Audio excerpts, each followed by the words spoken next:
energy. Yeah, you switch things up, now you seem brand new to me. But was that even for? Was you playing your games? Was you really bored? No, I really should've known. We were that in May till we hit a red light. Didn't see the signs. Oh, after all that time, this is it for us. You don't wanna try. Thought your love was real, but it never was. No, you can't decide. Oh,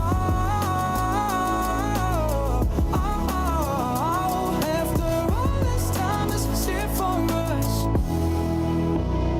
After all this time, this is it for us.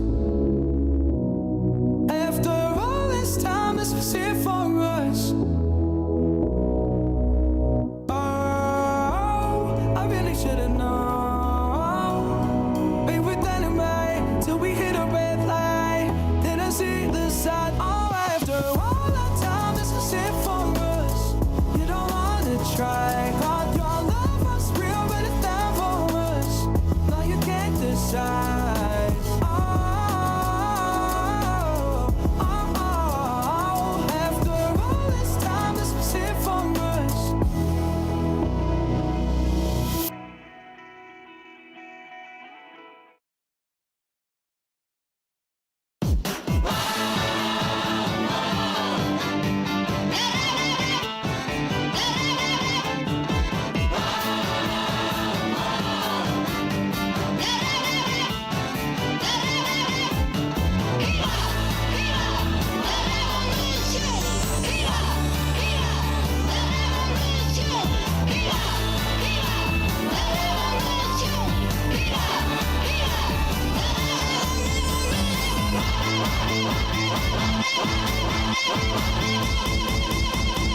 Rock that shit, homie!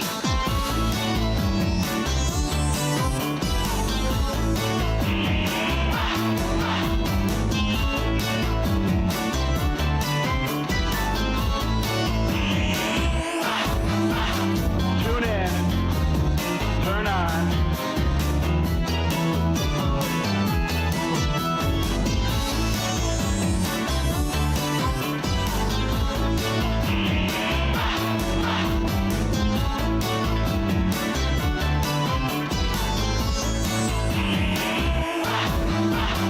Tune in, turn on.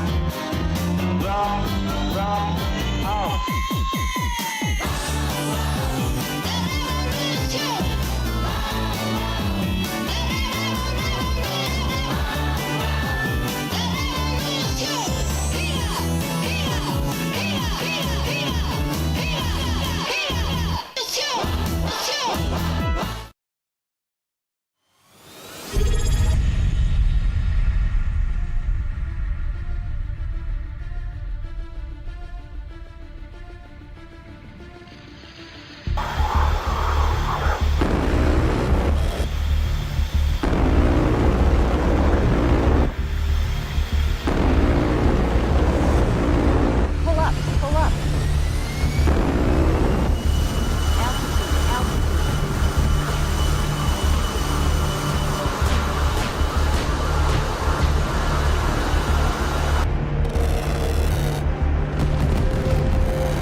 Alright, what's going on, everybody? Hope you had a good 4th of July.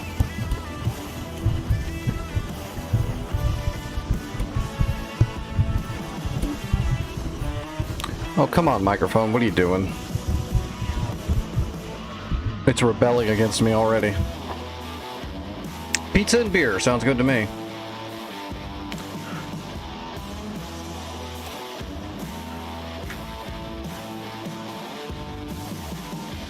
Alright, well, once my shoulder started working a little bit, I did do those cold starts. I got through every cold start I have except for 2 of them. One of them because I just haven't really messed with it that much, and the other one I just forgot some of the steps. But I got everything else on first attempt. I kind of expected to forget more than I did, so I'm okay with it. Oh shoot, am I back on HOTS yet? Let's find out. Hopefully I put him back on HOTS. Nope, it's cold.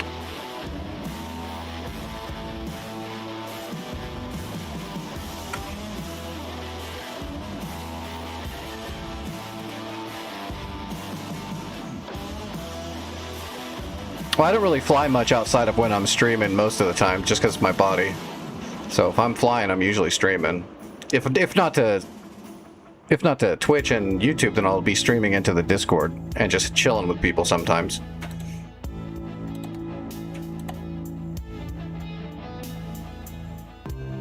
I can't do that. For one, I don't have everything set up all the time to do it. So I gotta set everything up every time I'm gonna fly, which is rough for me already. And during the day, I'm usually kind of busy with other stuff. And I can't really do that. It's, you know, I live in somebody else's house because of my conditions. So my rig setup is right here in the living room. So if they're awake, I'm not doing nothing with the computer for the most part.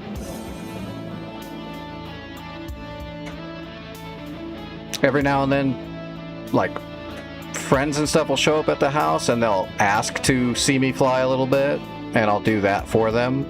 But usually on those days, it's like on a Sunday, or it's not even a Sunday anymore really though, because I gotta do my stupid therapy in the morning on Sundays.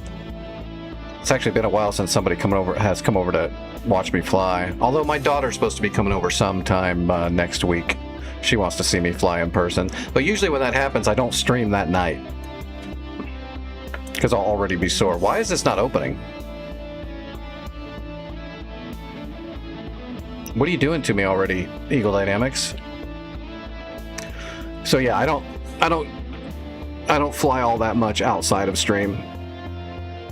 Yeah, my daughter lives here in town.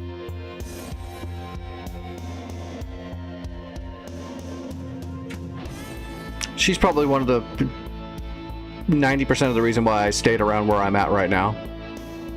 I had some offers to go elsewhere, but I knew if I did that, I'd probably not be able to see my daughter much anymore. And I'm not going to do that. She's like the only family I really got left.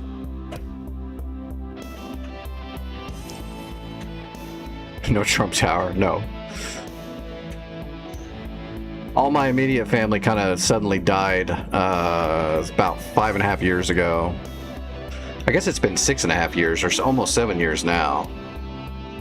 But I've got a biological brother that I haven't seen for like 16, 17 years that lives nowhere near me, and I've got my daughter.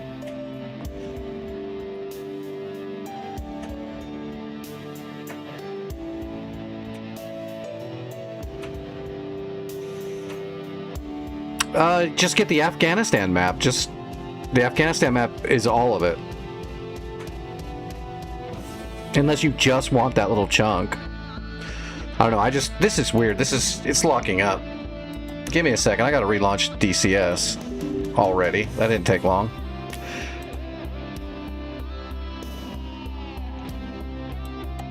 I blame Doc Red. He's never seen the intro. He sees the intro, now nothing works. Everybody point at Doc.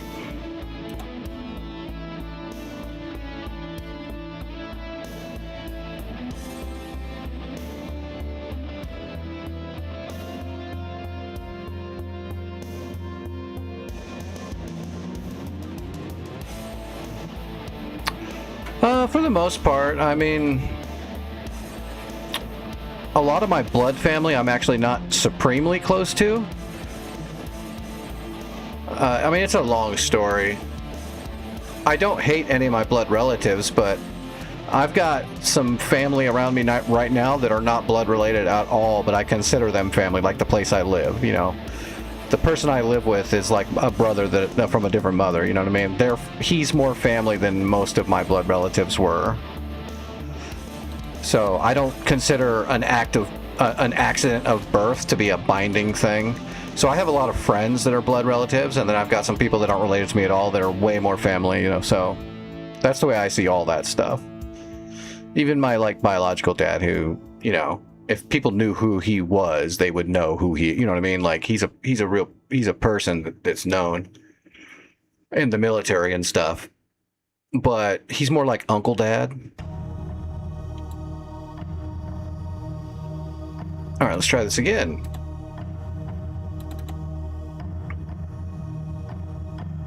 There it goes. All right, now we're cooking. How come when I don't stream for just a day or two, when I come back, shit just doesn't work right anymore? It's weird. It should be the same, but...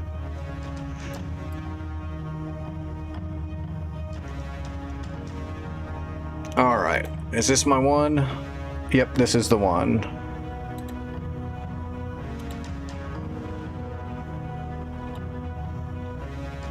Let's go ahead and equip it while we're here. 2 AMRAAMs, 4 heaters. That'll work. Screw it.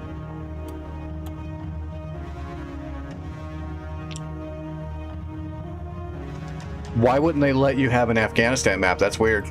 And who is we?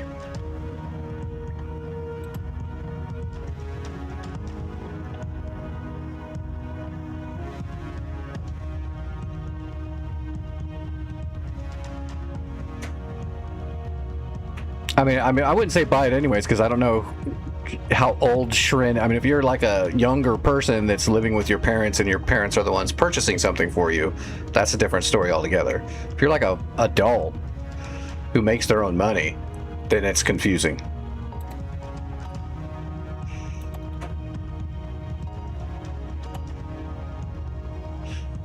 Everyone eats shit their entire childhood so that when they get older they can make their own decisions. Right, that's what I mean, Supreme.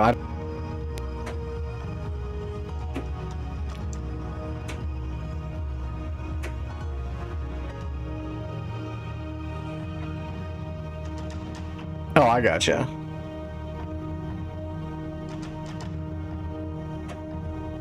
Hey, I never bombed the Kirkle Valley, but...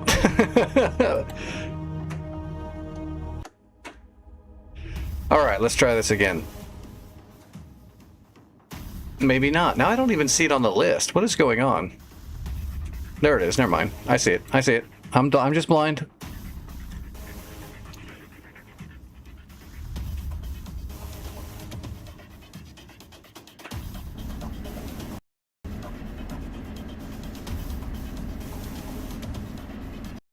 I didn't think I would.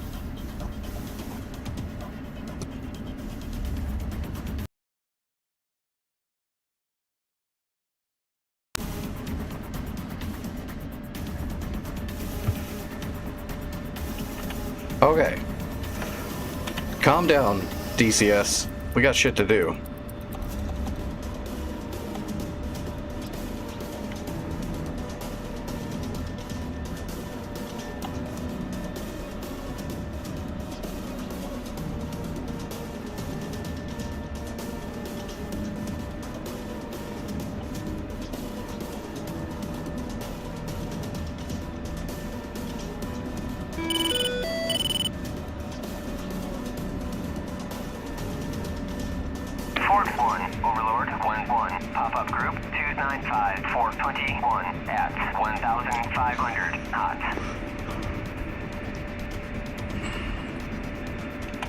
The head tracking still looks like it's off a little bit. It's like it's, when I'm looking straight ahead, it starts shifting a little bit on its own. We'll see if it works itself out. If not, I'll have to open up the software for the IR tracking. Alright, let's just get in the air. We're not gonna warm up in the Warbird. I'm too rusty now. Well, that and my arm is... If nobody knows, my arm is all messed up right now from 4th of July. So I did get some medical help on my shoulder yesterday, and it is doing better already, but it's still really sore, but I can move it, so that's good. My rotator cuffs are all messed up, and if I overstress them, they tend to freeze, which sucks, because then you got to get cortisol shot injections right into the shoulder, which is super fun, and you can't keep doing that, so you got to be careful.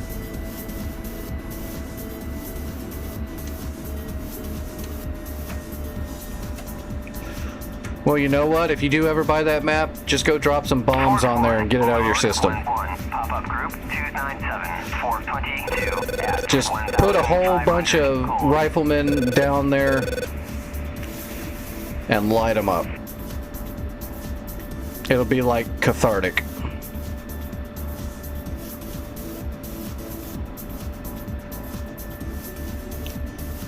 Better to get cathartic in a game than lose your shit in real life, right? Fort 1, Overlord 1-1, Bra 295 422 at 1,500 knots. Fort 1, Overlord 1-1, Bra 060 445 at 7,000 knots.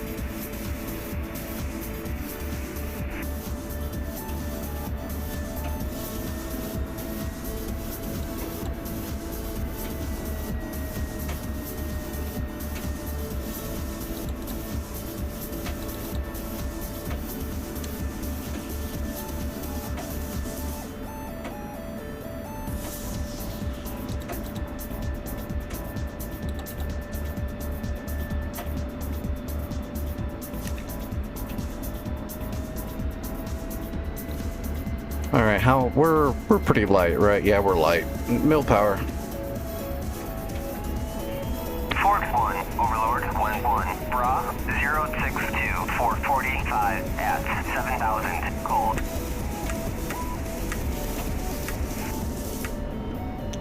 We're in a Viper. We don't need no blower, unless we're heavy.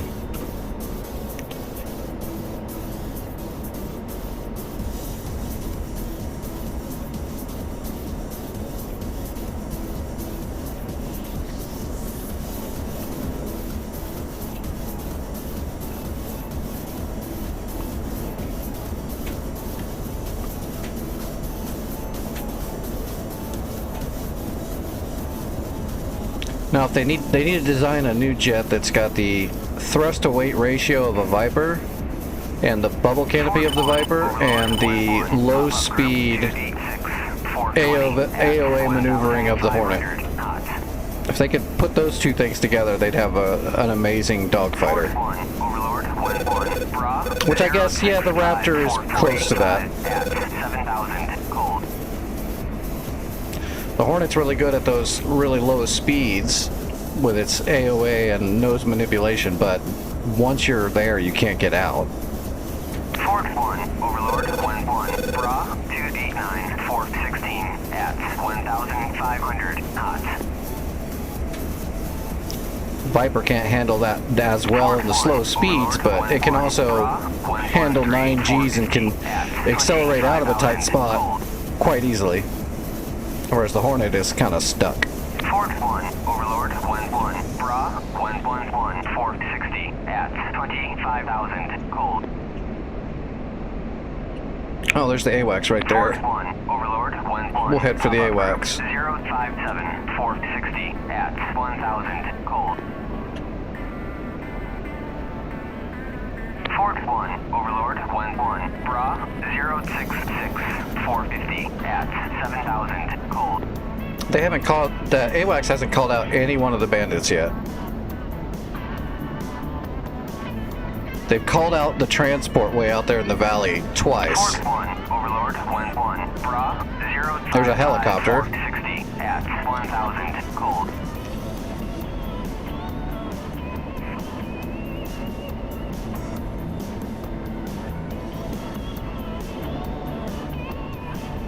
Yeah, you gotta love that Viper. I haven't touched that throttle. We've just been on mill power the whole time.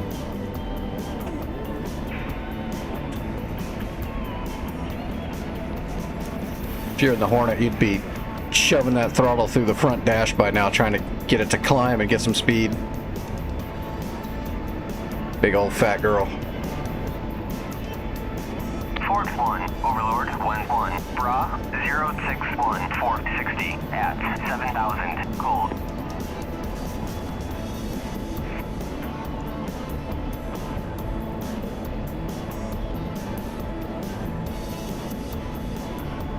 Fort 1, Overlord 1-1, pop-up group 338 419 at 1,500, cold.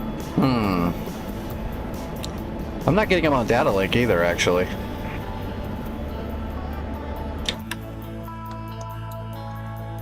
Oh, they're out there.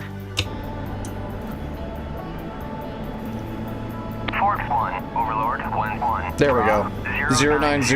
460 at 25,000 knots. 25,000. 60 miles. Okay. Fort 1, Overlord 1-1. Bra 336 422 at 1,500, cold. Fort 1, Overlord 1-1. Bra 090 460 at 25,000 knots. Fort 1, Overlord 1-1. Bra 090 460 at 25,000 knots. Fort 1, Overlord 1-1. Bra 053 460 at 7,000 knots.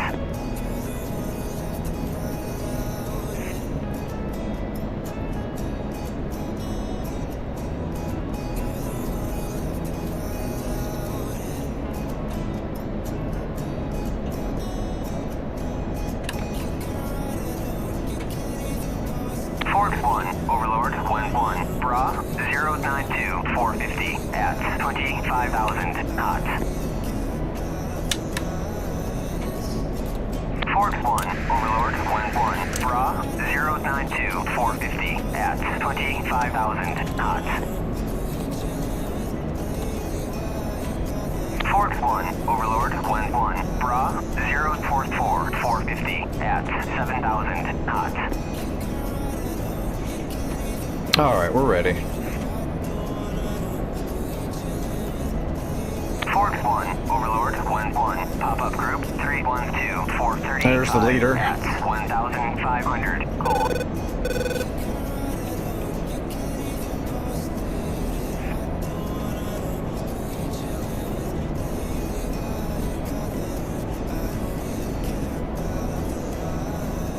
Use the AWACS data track to keep an eye on Fort him. 1, Overlord 1-1. Bra 086 435 at 25,000 knots.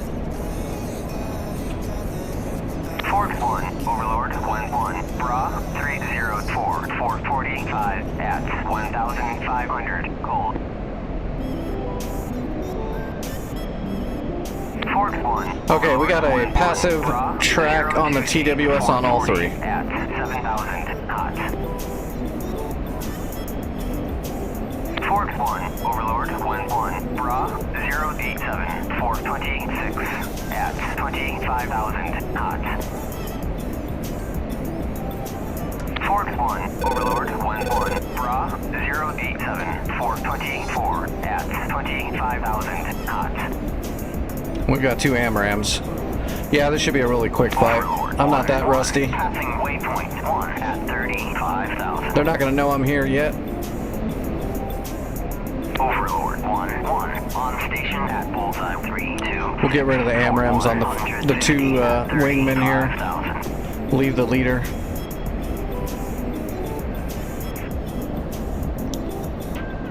Fox 3. Fox 3.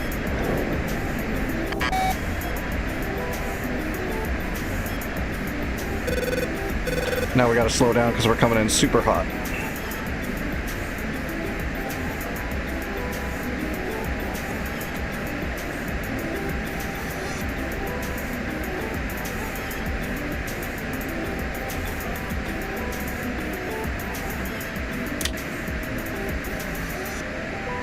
Splash 1, Splash 2.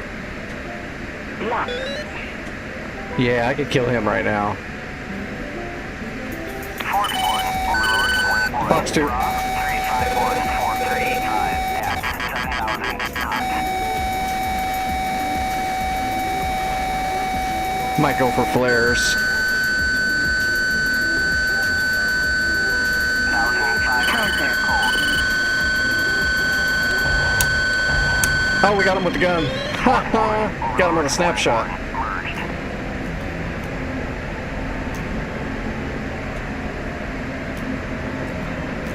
He's damaged. Fox 2. Good catch.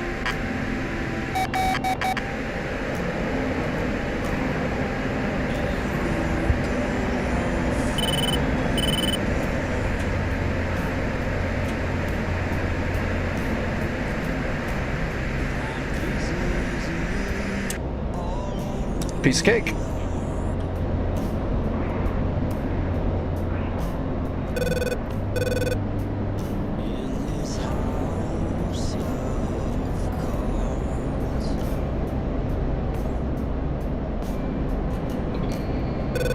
That looks a little different.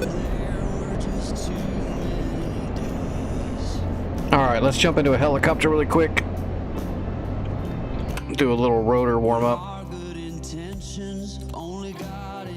And then we'll check out the war server and see where it's at.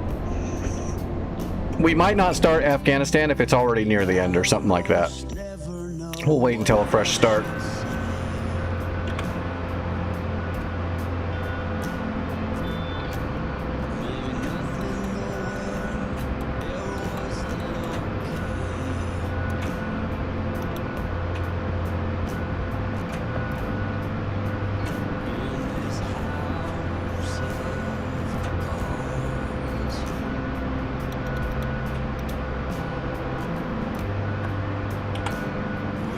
Overlord 1-1, pop-up group 297-416 at 1,500 cold.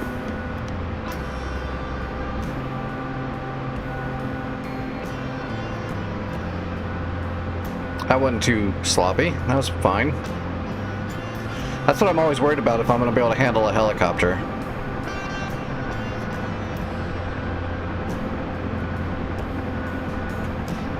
It's a lot harder on my body than flying like a Viper. Especially because Vipers are all micro movements.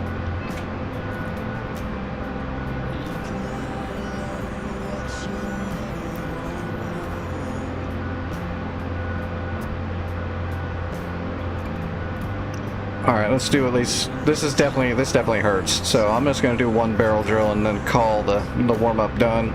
This is definitely hard on my shoulder. Yeah, you can see how sloppy I am right now. It's taking a lot to hold the cyclic over.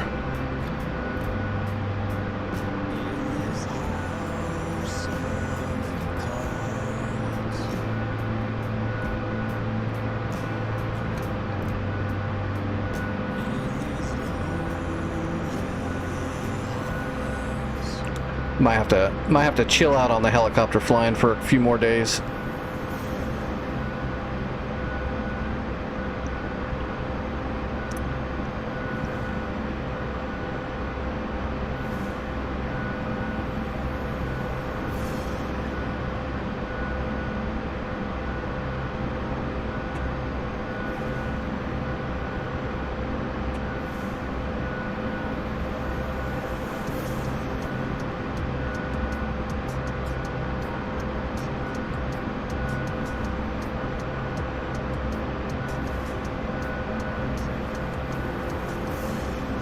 Overlord 1-1, pop-up group 293-417 at 1,500. Yeah, that'll work. I haven't lost the touch, just hurts.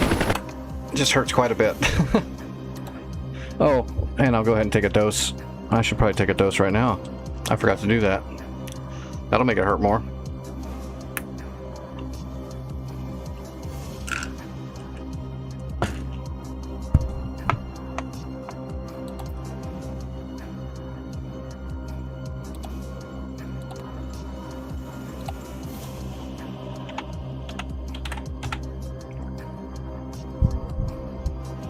All right, let's look at the wars and see what where they're at.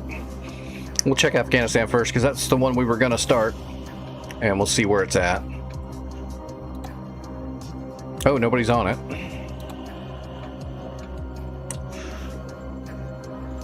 It's either a good sign or a bad sign.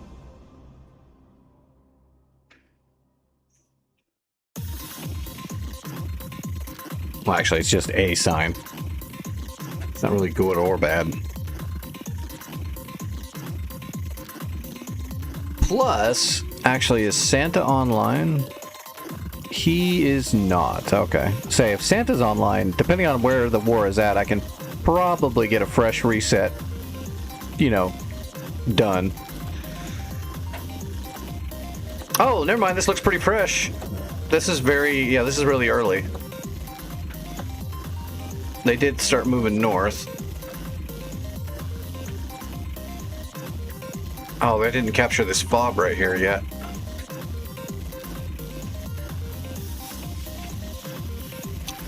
Now, do you have to actually build the fob, or you just have to bring in supplies?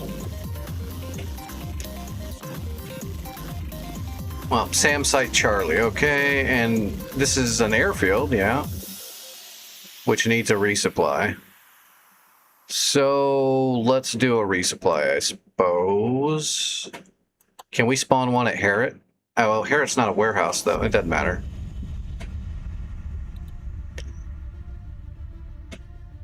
Nope, we can't. Damn.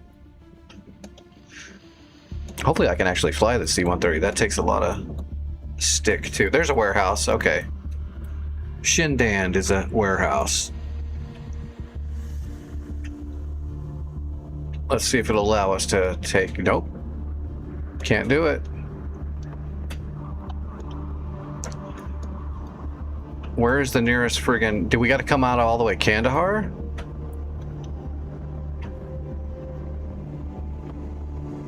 Oh, they warehoused Checkpoint Alpha. That's interesting.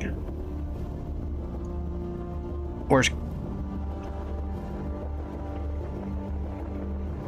They have to allow one out of Kandahar, right?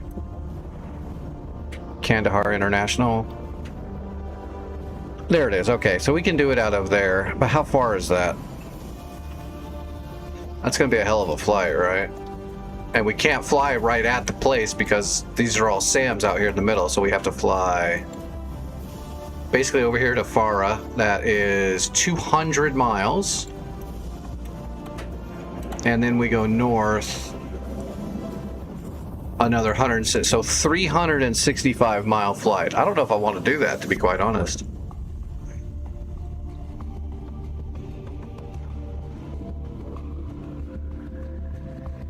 I don't know if I want to do a C-130 for the first flight of the night, 365 miles, just to get...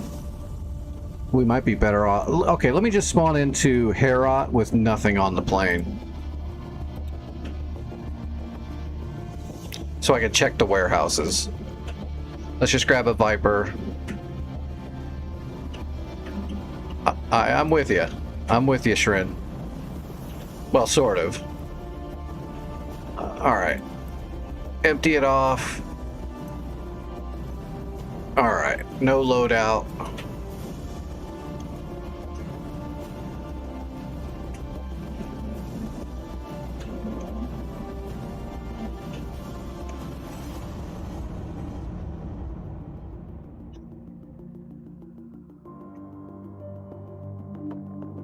A whole bunch of it needs to be a fucking glass parking lot.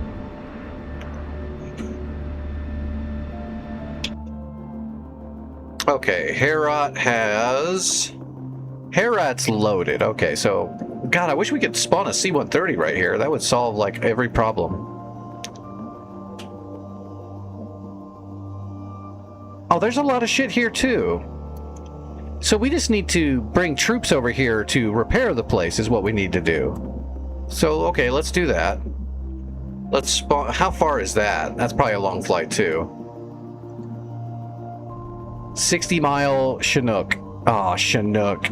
No. Well, we don't have much of a choice.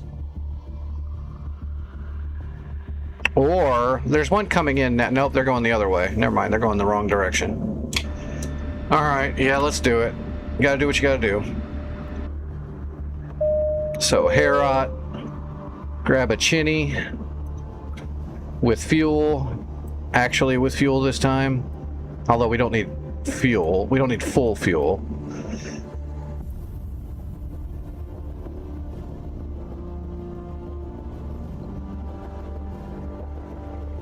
And let's do... We'll bring some warehouses. I'm going to lower the volume. Oh, I'm going to pull the radio pins first. Alright, I'm going to lower the volume just a little bit. Missile forward. Chinook is just too loud. 6 wings, 9 o'clock, searching. Missile forward. Missile forward. Alright, we are looking for... Is it at least numbered somewhat? 10, okay. Koala should be 10, so in the Chinook it's going to be 11 or 12. There it is, 64 miles. That's probably it. Let's select it, and then we'll verify once we start flying. We might have to make a new waypoint.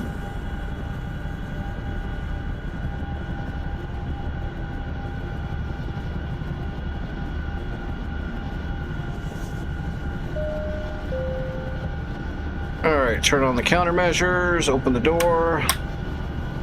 We're just going to bring some troops and some warehouse supplies.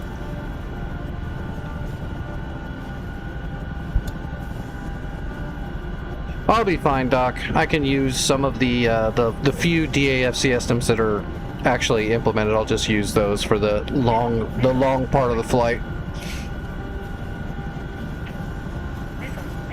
I can automate it a decent amount. I just don't want to put too much stress on my shoulder. I want to keep flying all week. I don't want to re-damage it. After a friend came over to try to help me to avoid going to the doctor and getting cortisol injections. Okay. Whoops, wrong button. Alright, logistics, let's see, CTLD, manage troops, load troops. We'll just take 2 little squads. That should upgrade and repair a little bit of stuff. And let's grab 2 pallets of bombs and missiles while we're going to be doing it anyway.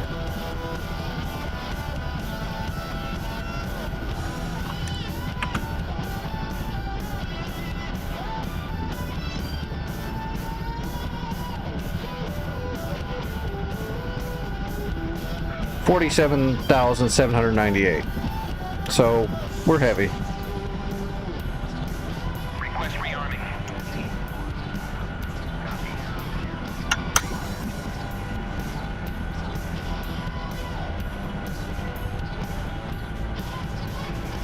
It's gonna be 041. Is that the course? Yeah, 040 is what it states.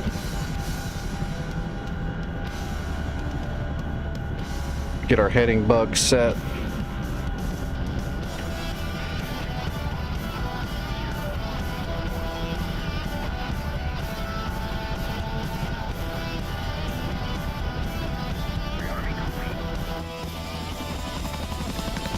Alright, doors shut. We're loaded up.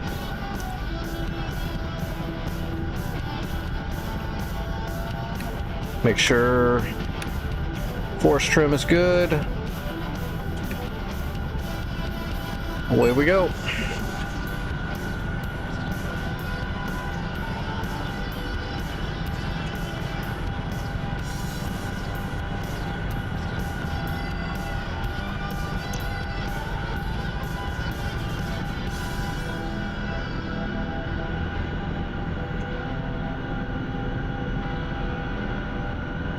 We gotta go over that mountain, don't we? It's Afghanistan, of course. You go down a valley and up over a mountain. That's Afghanistan. Valleys and mountains, valleys and mountains.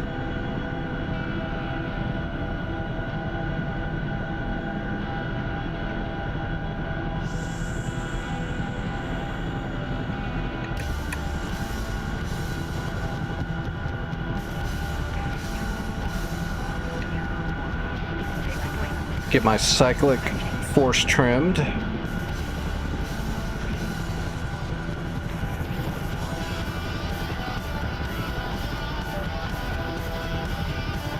We're already overspeeding.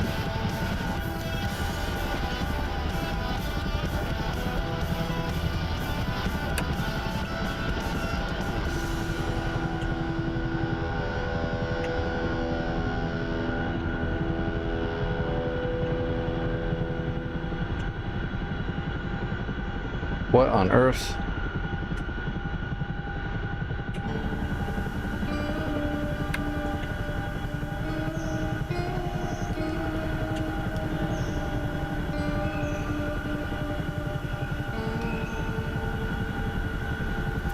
There we go.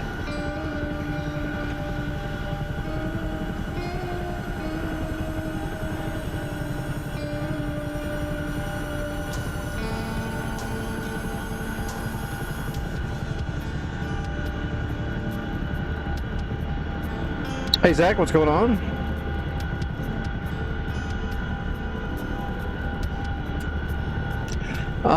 Radar, I haven't actually heard the radar warning go off in the Chinook in DCS. I'm not sure if it's implemented.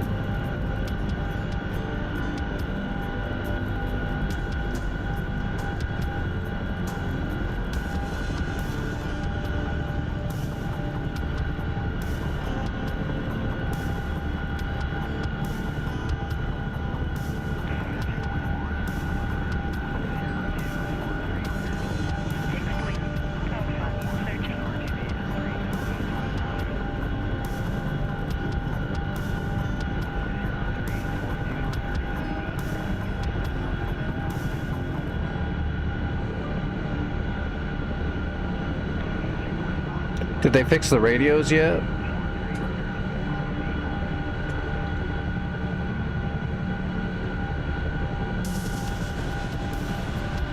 Nope.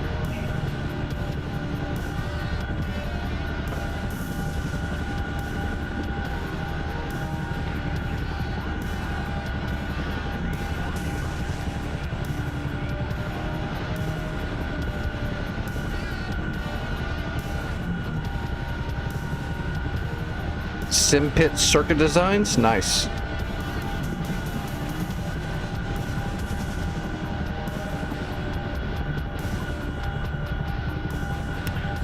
Intel was wrong. No.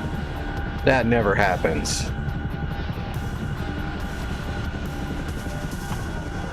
Those assholes always know everything and the best way to do it, even though they've never been there. They're simply the best. Everyone just did it wrong. Every time.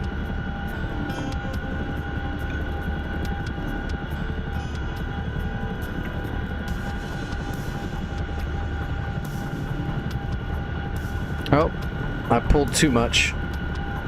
We're slowing down.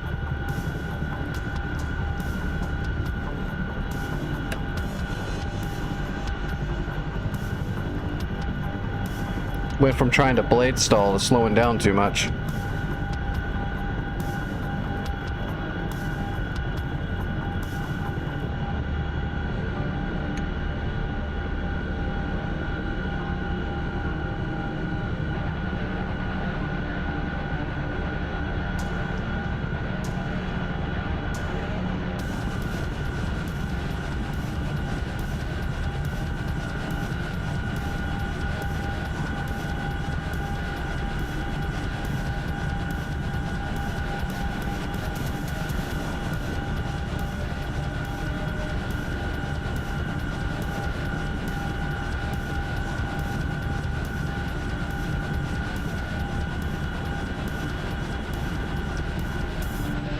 Alright, I need to pay attention and get my force trim set properly so I'm not going too slow and I'm not over speeding. We were already almost blade stalling when I took off. At our weight, getting 150 knots is pushing it.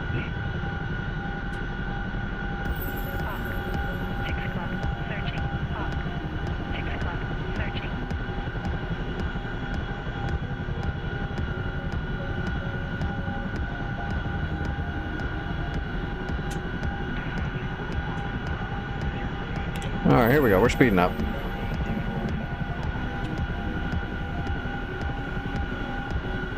Gee, I wonder what they grow there.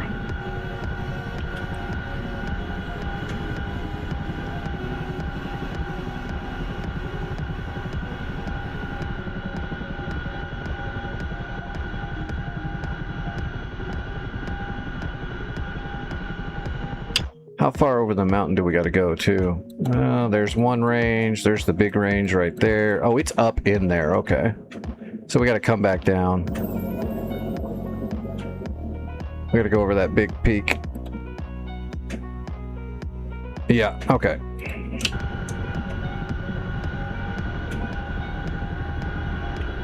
Yeah, it's definitely sugar. You bet. Well, it's some kind of herb.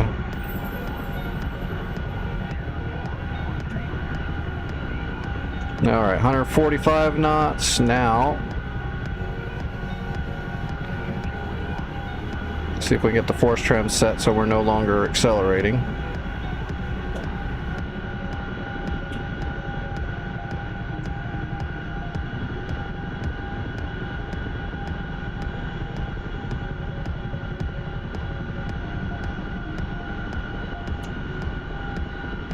That's not bad. 146 and a half.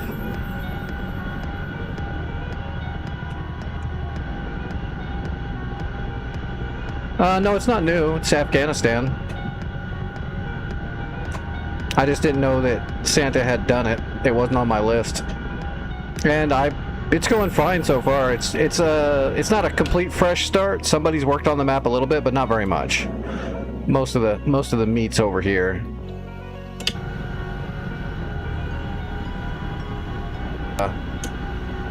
From Herat north, and then we'll get started doing some SAM hunting to start, probably. We're gonna have to climb up though here. We got mountains to get over.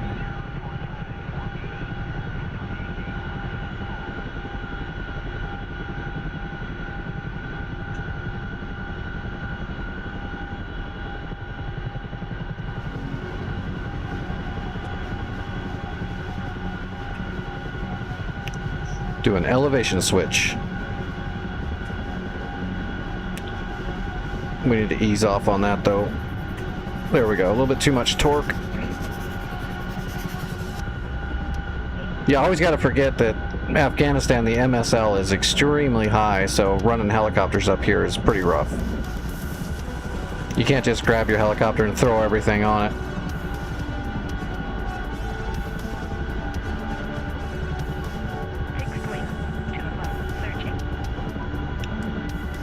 Running Apaches in Afghanistan's rough. Well, they've implemented some more of the AFCS and DAF systems into it. Not all of them, but they have done a little bit of it. So it's smooth. Smoother than it was. When they're done, once they have all of the DAFCS systems in, the passives, the augments, this thing will fly itself. Chinooks are very, very, very easy to fly. You don't even need your pedals once you're going. You can just fly with the cyclic.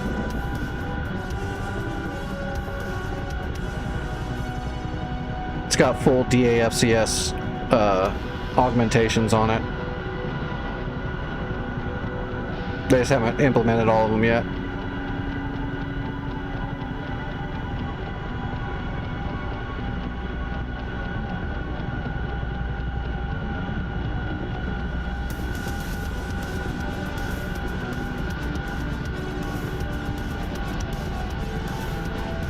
We're still climbing. The ground's just getting closer because we're going uphill. Everywhere you go, unless you're in the valley and it's flat, and you're always going uphill in Afghanistan.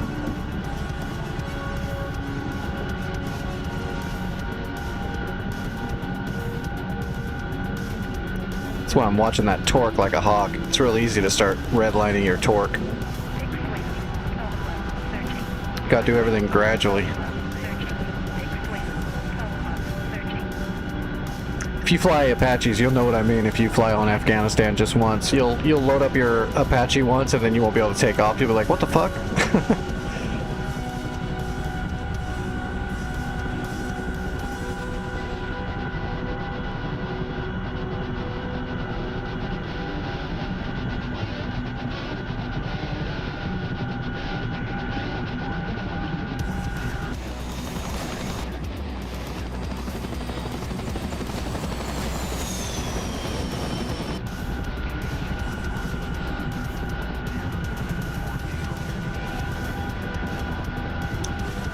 Alright, let's go over the mountain pass right over there to the left.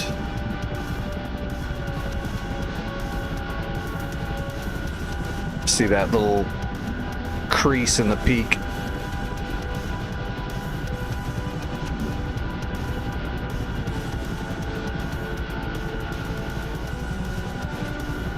Plus, you never want to fly directly over an urban area like this, especially Santa likes to, which is very realistic that Santa does this, but he likes to hide a lot of like small arms troops and stuff like that. Technicals all over the place out in the open or in the wilderness, which is very, very realistic. Because then you don't know they're there. There's no intelligence unless somebody flies right over the top of them. You don't know they're there. Or if you send us, you could send a scout over here to really check it out, but. Who are you? Who is that? Oh, that's our AWACS. Okay, that's the AWACS.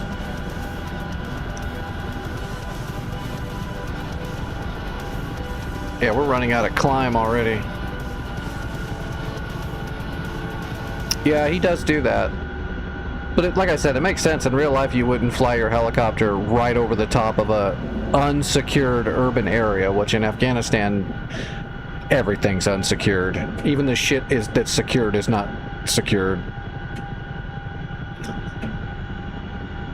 The people that you help this day and give a bunch of money to and help out will be shooting at you the next day because some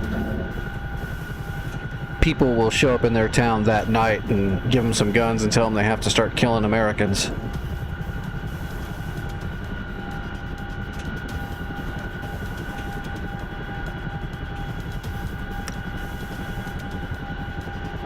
Am I gonna make it over this thing? I think so.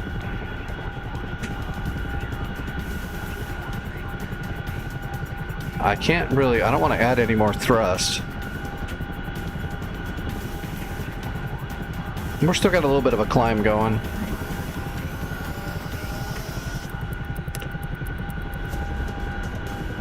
We might have to run it on the edge of the red line for the torque at the end here just to make sure we get over the top.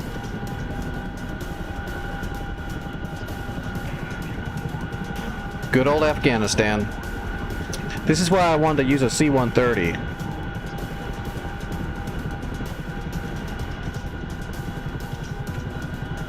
It's weird that we can't use any airfield for the C-130 except Fort Kandahar. That kind of pigeonholes you a little bit. What I could do is spawn a C-130 at Kandahar and, well, you know, fly it over to like Herat land, refuel, and then do the last leg, but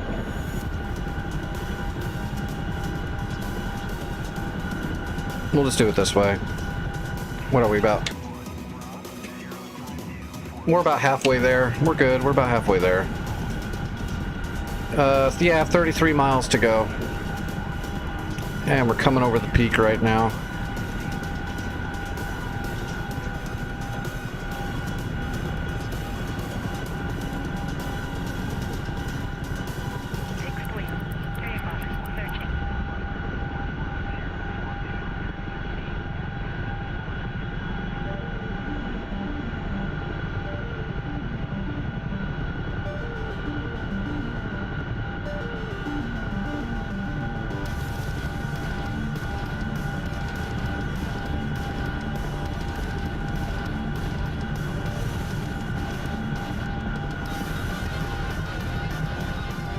Oh, wow. Yeah, we're having a little bit of trouble now. 1 o'clock, searching. 6 1 o'clock, searching.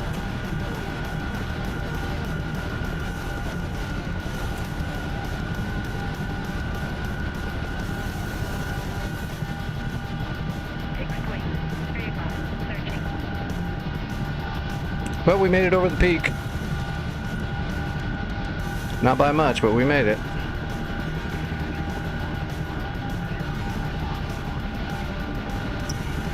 Now, you can't look at this part of the map and go, oh yeah, that looks exactly like Afghanistan. That is like perfect.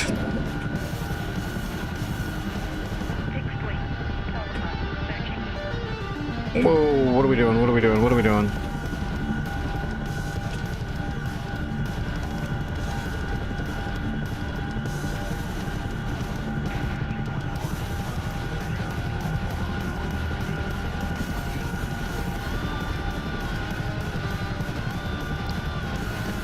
start skidding real bad.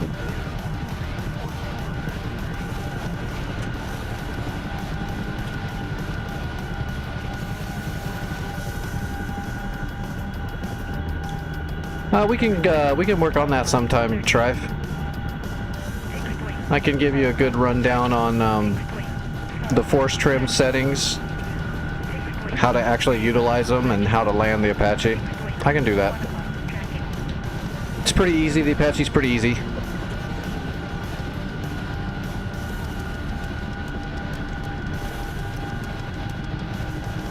I mean, if you want to, sometime, like off stream, I could just do a workshop with you where I can actually go through it and explain it in more detail. We can go over the actual science of it. That'll help you understand it better if you don't already know all that.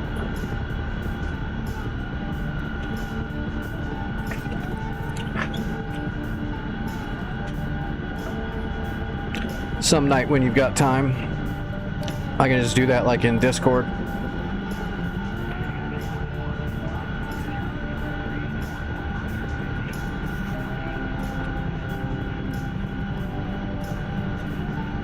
Or I can make you a private video, and then you can watch that, and then if you have questions after that, then I can answer the questions directly. Maybe we'll do that when I've got time in the next couple days. I'll make a little private video for you. That's usually the way I do it. I've got a whole YouTube channel that's unpublished, unlisted, of just private videos for people. I just send them the personal link for it. Little private lessons. Okay, yeah, I'll just do that then. Sometime this week I'll make a private video for you, and then when you get back, you can just watch the video, and then whatever questions you have after watching the video, then I can just do that, you know, directly.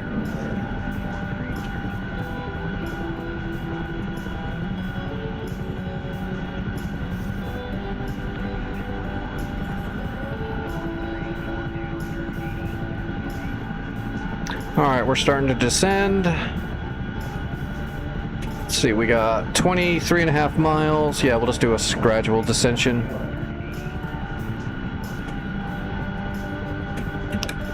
Where's it look like on the map here? Oh yeah, we're coming down. We're chasing that other Chinook. We're way faster than him though. Right now, I don't think so. No, it's just me right now. That's why I'm kind of taking it easy. Figured I'd get this out of the way to get the front line defenses shored up and get the supplies there, and then I'm going to start, we're going to do some SEAD out of Kuala. We'll try to take out the SAM site.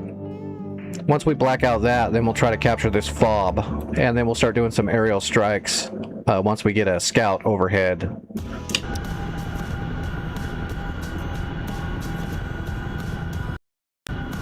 If I can get all that done tonight. I don't think I'm gonna get all that done tonight.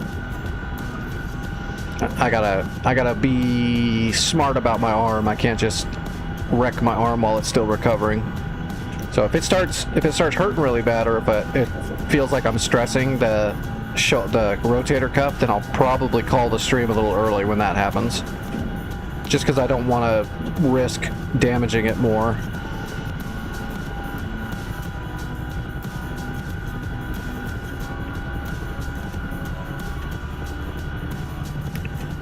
Plus, I can't ask her to come over here and treat my shoulder every like 2 or 3 days. That grace will run out quick.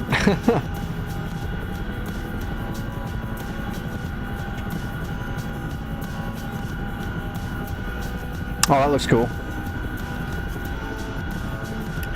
That's how you know the MSL is extremely high, by the way, when the cloud layer is on the ground and it's not early morning fog. I want to say the MSL is like, what, 7,000?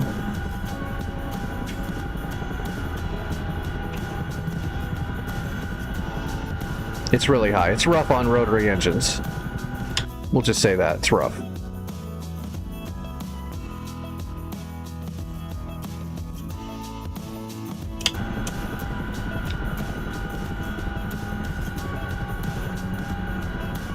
God, there's just nothing out here.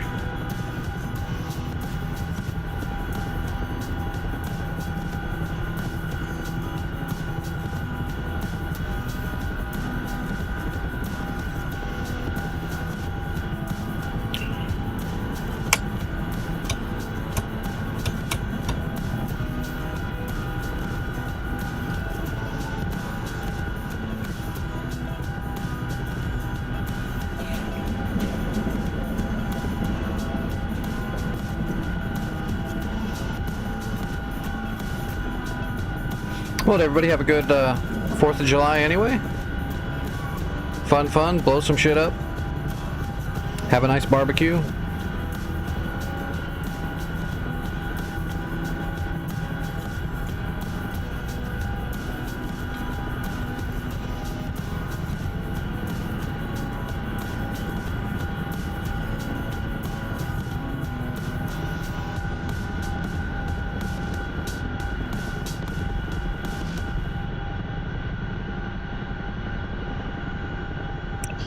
It's even rough on a dissension.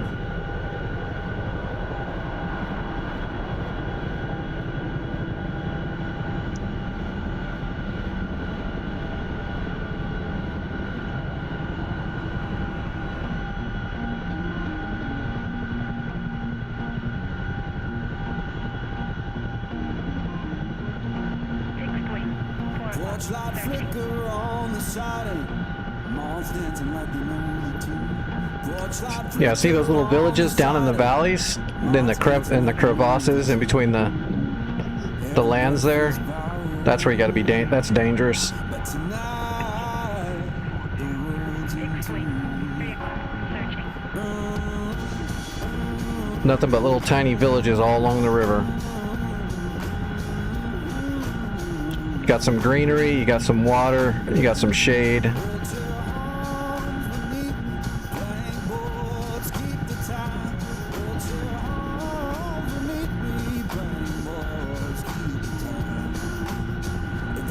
Well, as long as you had fun.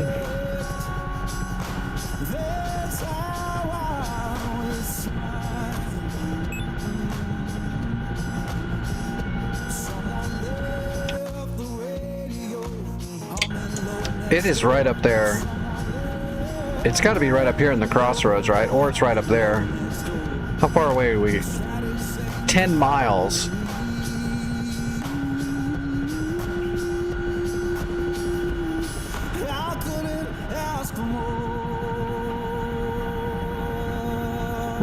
We're gonna start dropping down a little bit more drastically here. It's got to be. Is this just a FARP I'm going to? Kuala?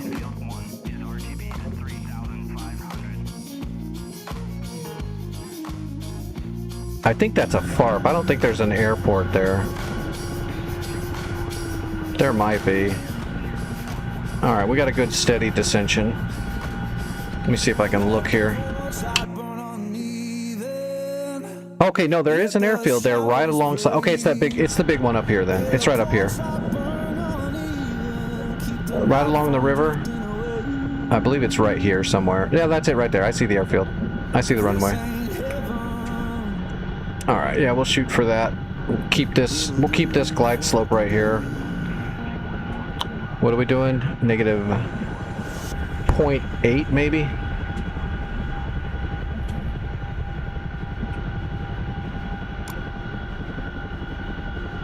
Actually, we can probably drop down a little bit quicker. See if we can get down to 1.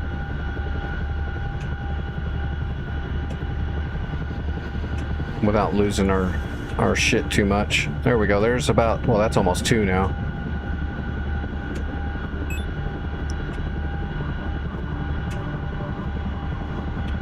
Man, I should have defueled more. Look at all that fuel we got still.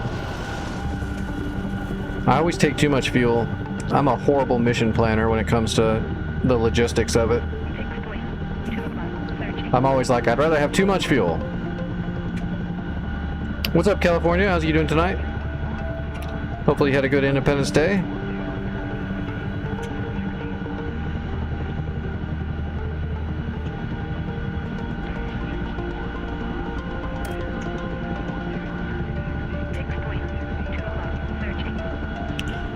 we're gonna drop it down more and try to slow our forward momentum a little bit.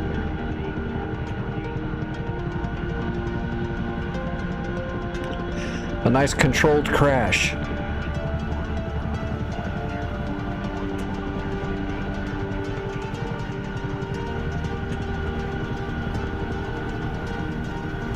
We just need to clear these two humps right here, and then we can settle down into the valley. Which I think my glide slope is going to put us just past these lumps pretty decently, so we should be fine. Just maintain this. Everything's going good so far. This is the first flight I've done on this war, and we're moving a resupply and some bombs to Kala here. And then we're gonna start running some SEAD sorties out of here. There's some SAMs out here to the north we gotta take care of.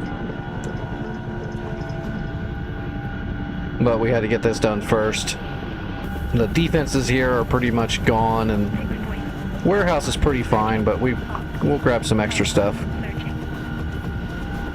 Yeah, this is full fog of war, full hardcore, full enemies are all aces. Full warehousing, full logistics, the whole spiel.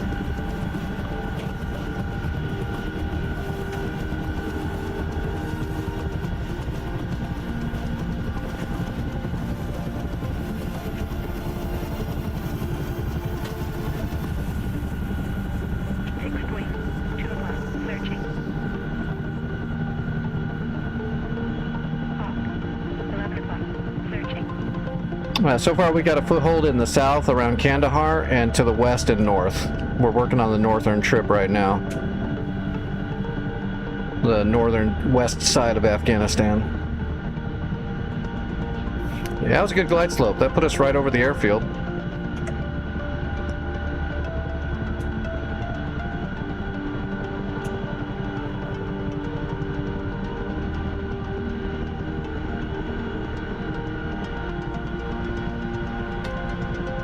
Where's a good spot?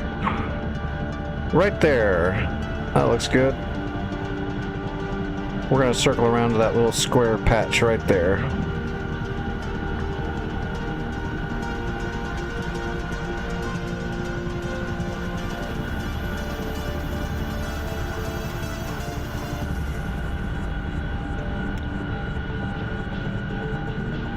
Well, that's why they need all the weed and poppies. They do enough of them, they forget they're living in a friggin' wasteland.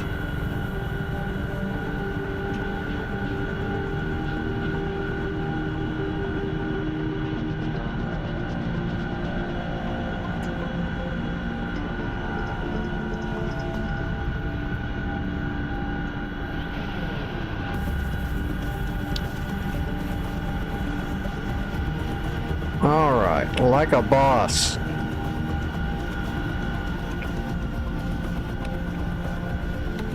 That is how we do that.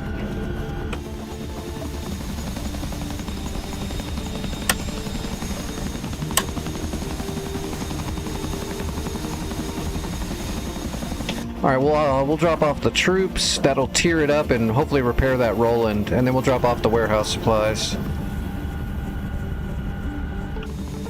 Alright, troops first.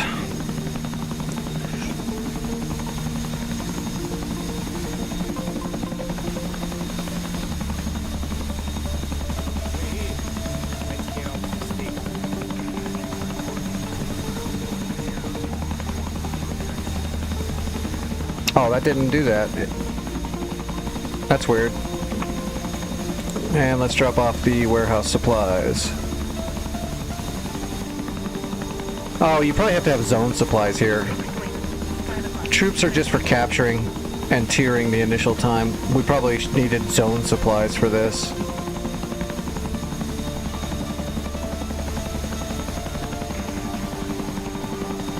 That's alright, the NPCs will drop off zone supplies. That's what those sling loads are.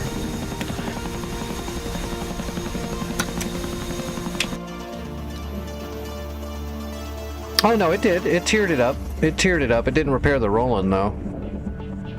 What's the budget look like? I haven't even looked at any of this stuff yet. Shop budget. Oh, we got plenty of money.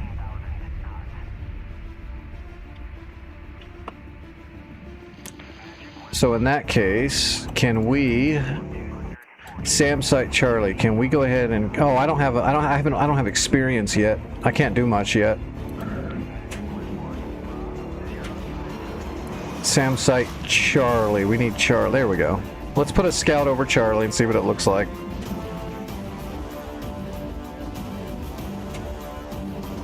Nothing? I doubt there's nothing there. There's something there. Yeah, I don't know why it wasn't that much money. There's a decimal at the top there. I don't know why it said 7,700 million in change or whatever. 16,000 in credits. That's weird. There's nothing there. I don't believe that for a second. All right, we're gonna have to do close air support on Sam Site Charlie then. If there's no Sams there, give me a second. I'm gonna use the restroom.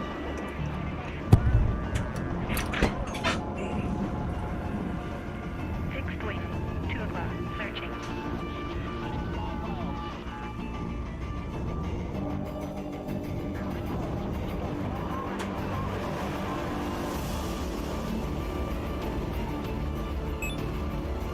Fixed wing, 2 o'clock, searching.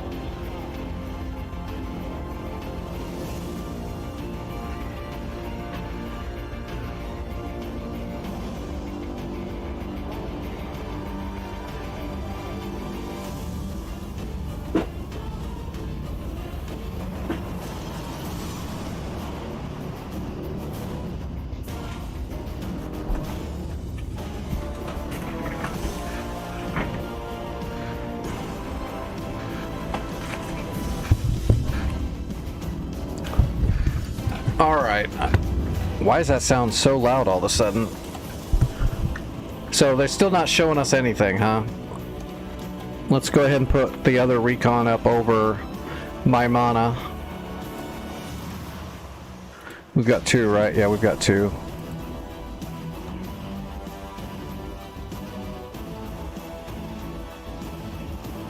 Okay, so either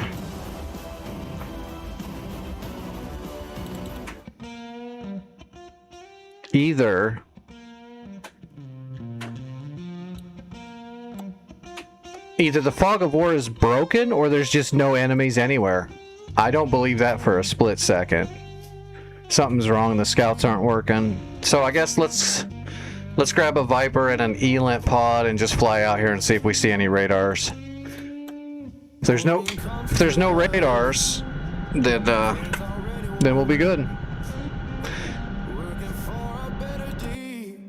Can we spawn a Viper? Yeah, we can spawn a Viper here at Kuala. We don't need much runway to take off, just to land. Let's go Harms, and let's go Harms and some Mavericks, just in case. That way we don't really know what's there. We'll go in blind and use our sensors to scout it.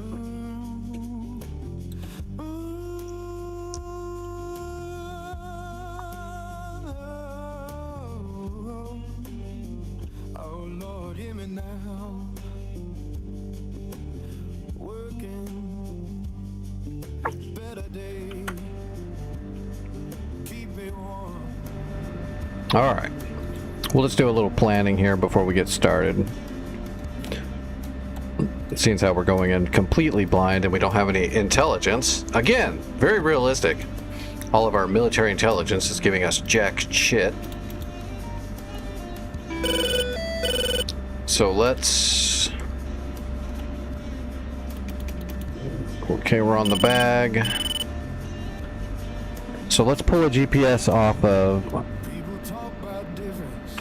Sam, what was it, Charlie? Because I don't think it's numbered. Yeah, it's not numbered. We're going to have to create it.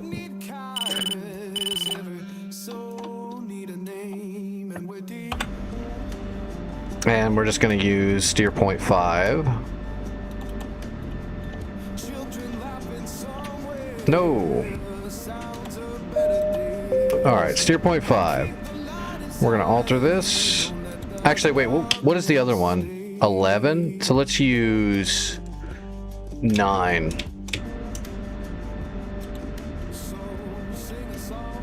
We're not going to go back to 9, so we're going to utilize it.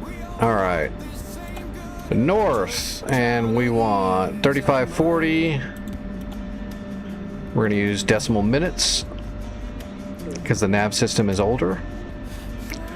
And 690. Enter. Then we go down 1. We want east, and because it's older, 0 for the placeholder, and then 63, 48, 487. Enter. Elevation feet is 2349. Boom. Alright, so that should be that SAM site. There it is. Okay. And we need to take off by back taxiing. Doesn't really matter which way direction we go. We'll just go left. And we'll turn around, take off, and we'll get up on the perch. I wish I knew it was out there, so we're just going to go up a little above like 25,000 feet and level out there. I love our runway. It's just kind of like a makeshift.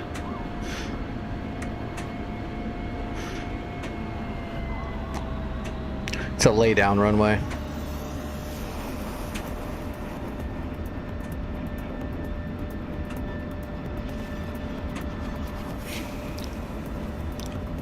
When you need to put a runway somewhere in the middle of nowhere for your military operations, runway by Lego.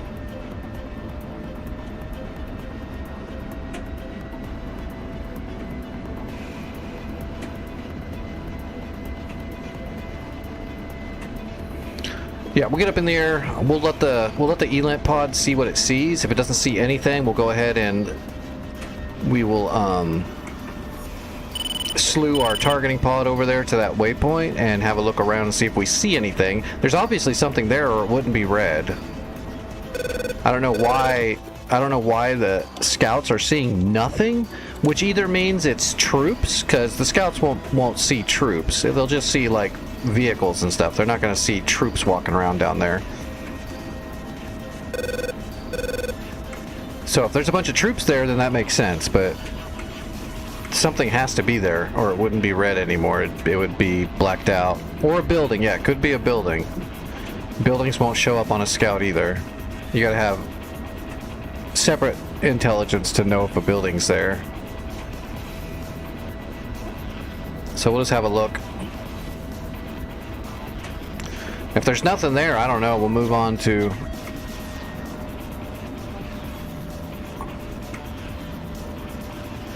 Yeah, Afghanistan's big. It's not as big as Kola, but yeah, it's 100 gigs. They are working on that right now, actually. Bringing the map. They're trying to optimize and lower the DAT files on the maps, which they should. That's what compression is for. Games used to do that back in the day before they said, fuck it, everyone's got bigger computers now, so we're just going to not optimize anything and we're not going to compress anything. Everything's 1 terabyte. And it all runs like shit. We are EA Games. Or Bethesda, or any one of the big companies that screws everything up because they won't optimize anything anymore. Alright, here we go. This will be fun to land on. I don't even know if I can land on it, to be honest. I'd have to see how long it is. I think I can. It looks like it's about a mile long. That's all I need. Alright, we're going full blower.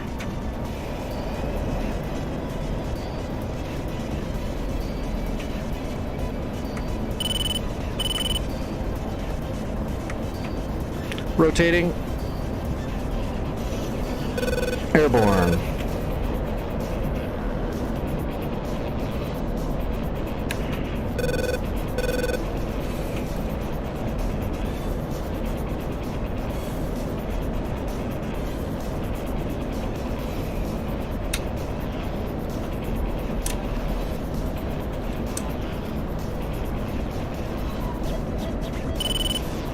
Alright, that point's right below us. So there it is.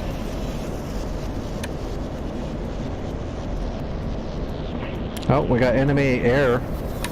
We got some enemy jets up in the air. Our AWACS doesn't see shit right now.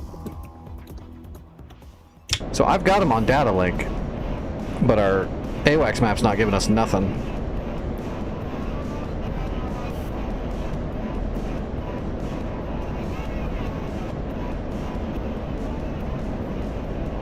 All right, let's. Well, they're up high. They're not a helicopter. Those are jets.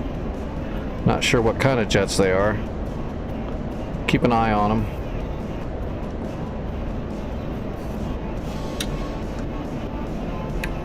Let's go to TWS 2 bar.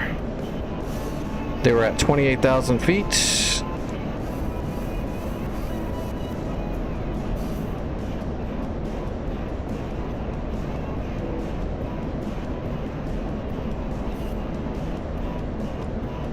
I got 2 friendlies.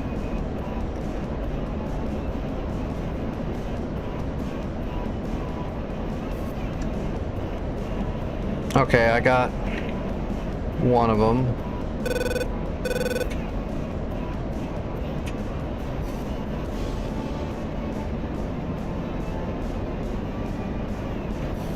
Okay, I got a passive TWS track on both of them. I'm ready to kill them both.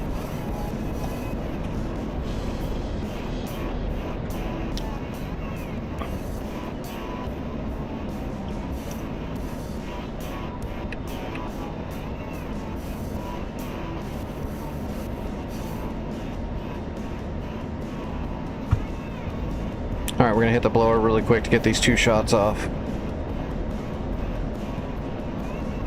Oh. Did our... Oh, never mind. I don't have to kill them. Our Eagles are getting them.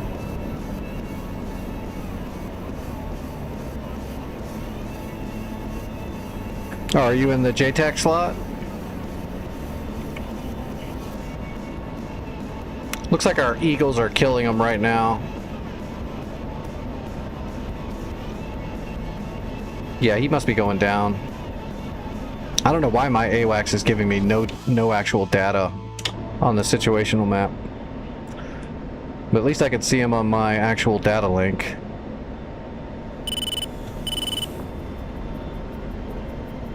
I think the Eagles have got it. Yeah, we're gonna switch back over here to air to ground. Oh, let me get rid of my bag actually really quick.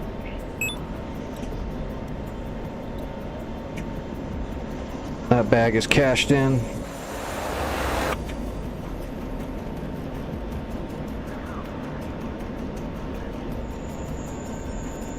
Okay, what do you know? There is stuff there. Oh god, there's a fucking Panzer. Hold on, we gotta shoot right now.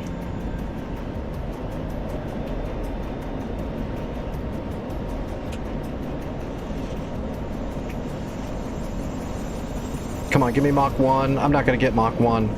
These are gonna be lazy shots. I don't have a choice. Oh, we're gonna get the shot off. Never mind. Mach 1, Magnum 1. We're gonna hit it again. Mach 1, Magnum 2. Defensive. Tap flare, tap flare. Tap flare, tap flare.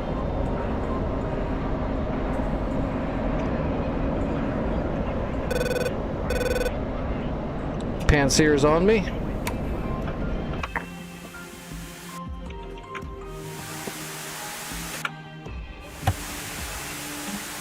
There we go. They're coming in.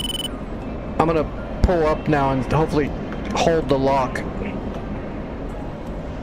I don't want that Panzer to shut his radar off. Why is our scouts not giving us any of this? Shit. Yeah, they shot it down. Stupid Panzer.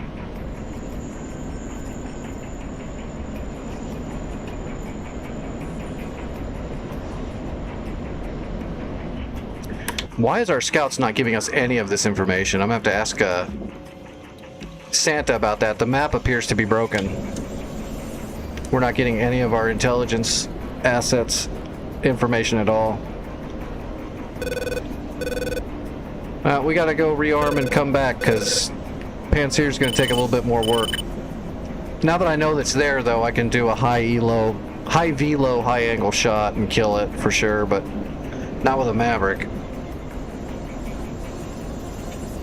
Alright, so let's go back to steer point 10. We're gonna go land. Whoops.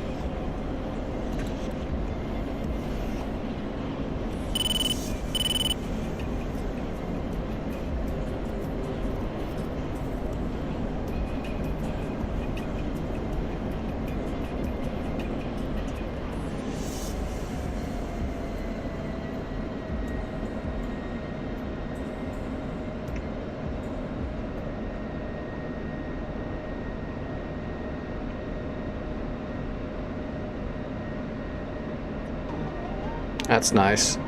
Clouds are right over the runway. Can't see the shit.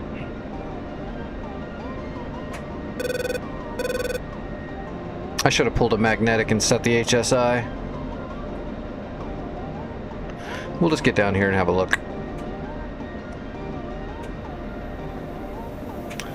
This is going to be interesting, though. We're kind of heavy now.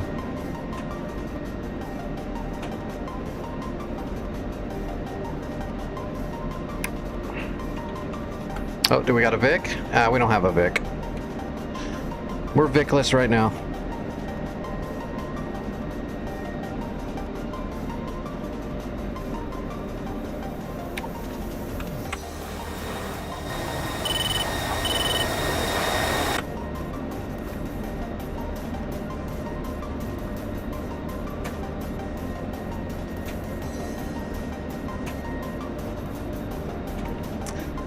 So we're gonna grab 4 harms and get back up.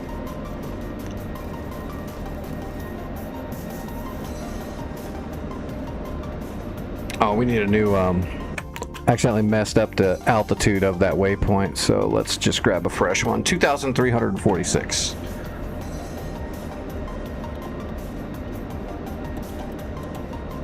$2,346. That'll be fine.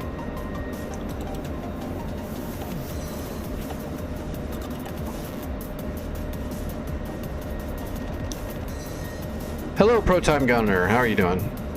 This is Digital Combat Simulator, DCS. So it's a full fidelity, almost completely one-to-one simulation of the actual aircraft and their actual systems, the ones that are declassified.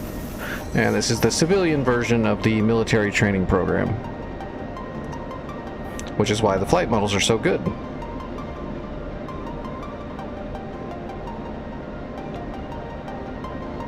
Okay, board's out. We're just gonna go for a landing here. We're gonna make it work. We're a little heavy and the runway's a little small. We're just gonna go for it. Worst thing that can happen is we blow up. Altitude. Altitude. Alright, gear coming down. We're just gonna have to really time it. God, that looks so short. I wonder if I should drop the hook. Oh, they don't have a cable. They don't have an emergency cable, I doubt, here, so the hook's not gonna matter. That might slow us down a little bit. What's up, Vic?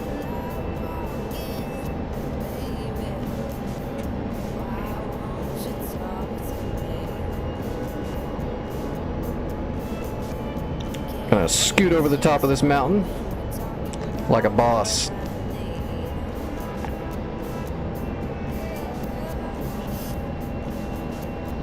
Alright, here we go.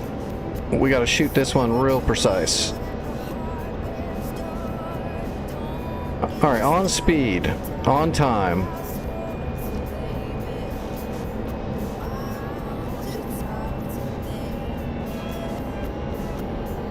God, we're so heavy. I should have dumped my Mavericks.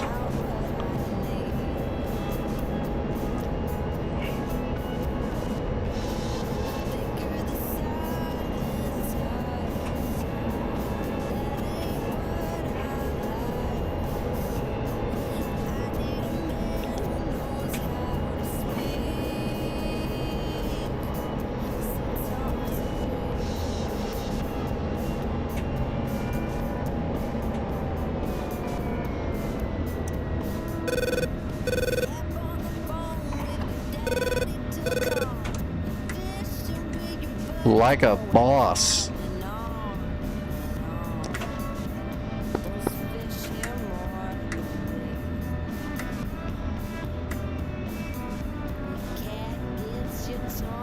Hell yes.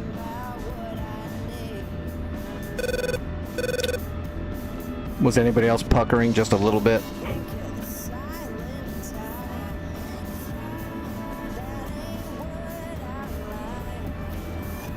It's a makeshift runway.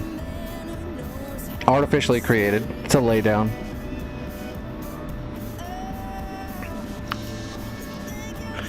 Built for purpose.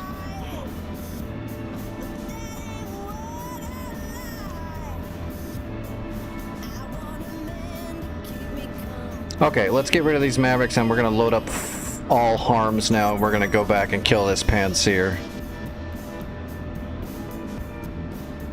Now that we know it's a Panseer.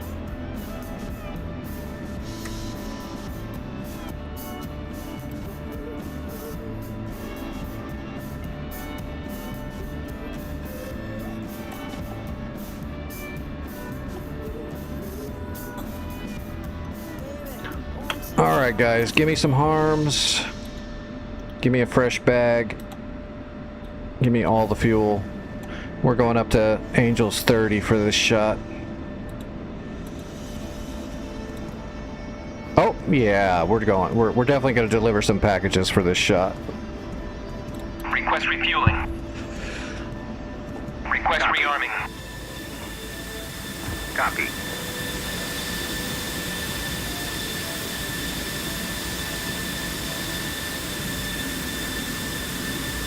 Well, landing is definitely an art form. Pro time. I've been flying for, oh gosh, I don't know, 30 something years, so it takes a lot of time and practice to get really good with flight, but that's also why you have to, just to hold your pilot's license, you have to retrain and retest every so often just to stay up to date on everything. Refueling complete. So don't feel bad, it takes time. Ooh, let's bring the boards in before I forget.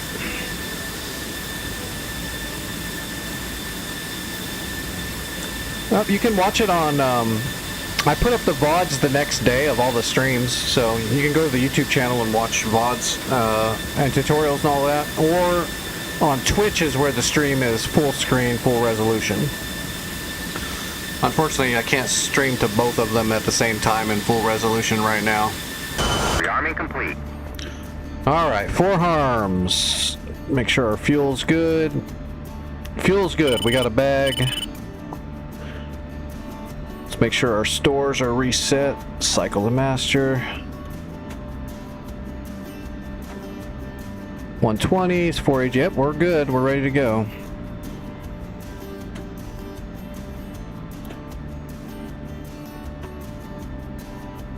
Alright, that's all good. That's all good. Parking brake off. Alright, let's go. We got a Panseer to kill. We're just going to hit the blower and go. Off of our awesome airport here. In Afghanistan's ass crack.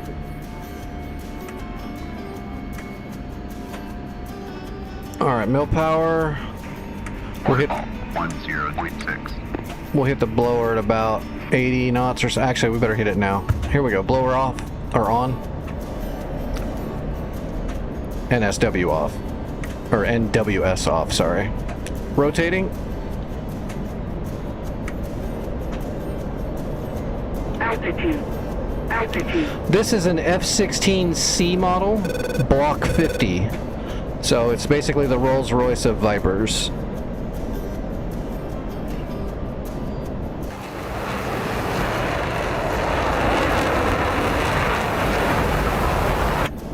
You can always tell by the bubble canopy, you got all that vision, and the flight stick being electronic and on the right-hand side.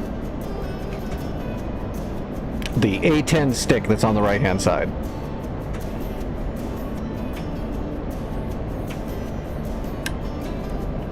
Alright, master arm on. Let's warm up the harms.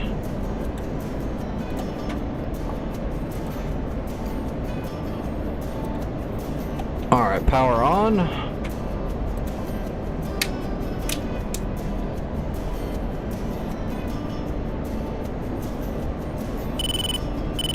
Alright, we gotta head up to 30,000 feet to pull this shot off. We gotta do it quick too, because we are actually a little too close to this place. I should have taken off heading south so I could have climbed up before I got nose on.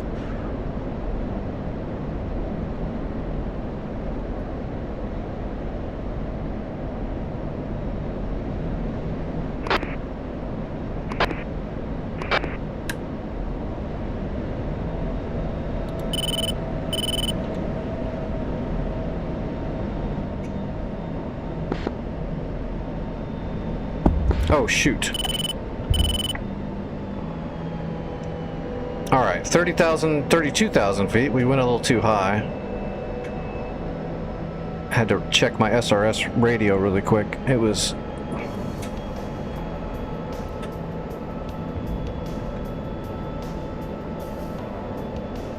Alright, what's our speed? Mach 0.72. So we're gonna need Mach 1 to shoot these shots. First off, we gotta get close enough that he turns his radar on.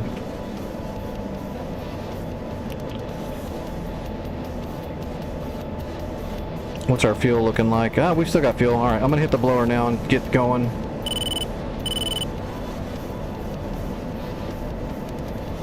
He'll turn his radar on when I get a little bit closer, because he wants to kill us.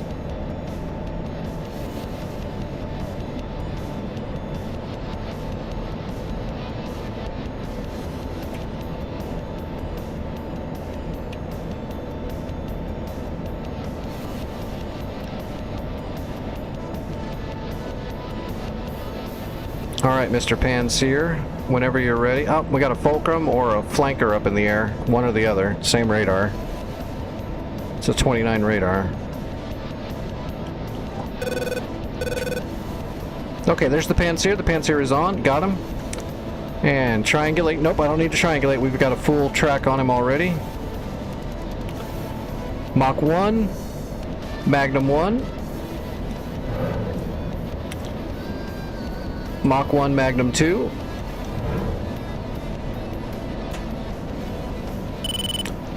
Again, Mach 3, or Mach 1, Magnum 3. We're going to give him the last one on a little bit more of a delay and a little bit faster. There's Mach 1, 1. Magnum. Tap flare, tap flare, tap flare, tap flare, tap flare, tap flare. All right, buddy. Caution. Catch those.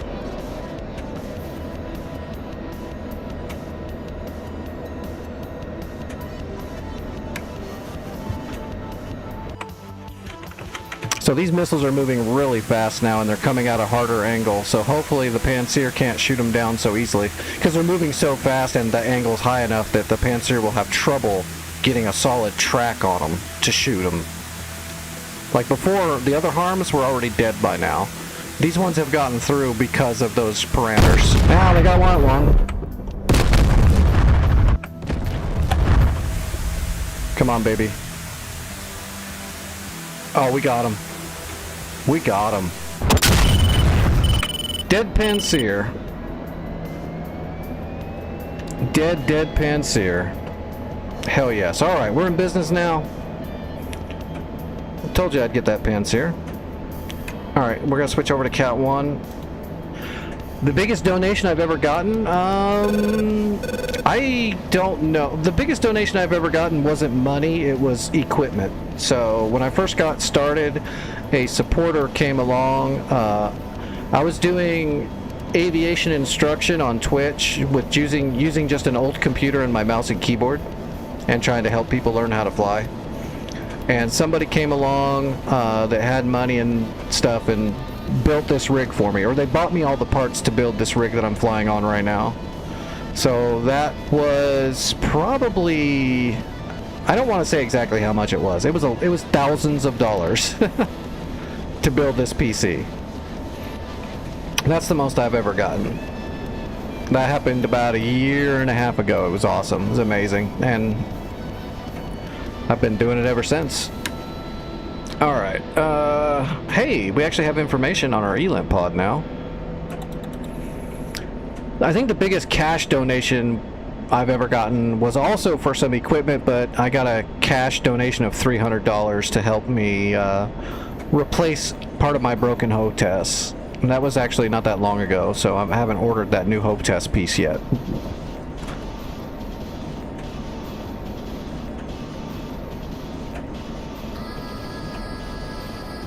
My docile tones, you know I sound sexy. How you doing, Grim?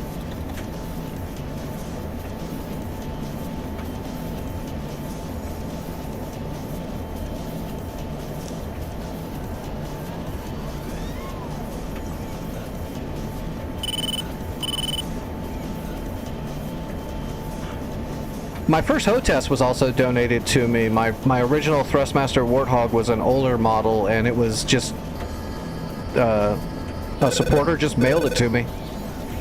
They found out I was on a mouse and keyboard, and they liked watching the stream and the aviation and all that, and they just sent me the hostess. And it lasted about a year before it started going out. Oh gosh, has it got you sleeping that much?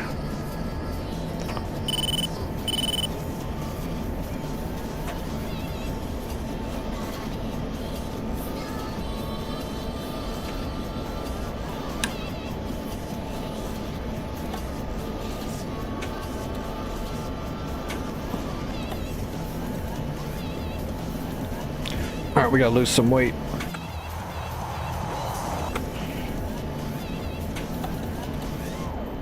Well, it'll be easier to land this time because we don't have friggin' 6 Mavericks on the pylons. This will be a piece of cake compared to the last one. Yeah, well, the more you're not moving. Are you retaining water everywhere yet?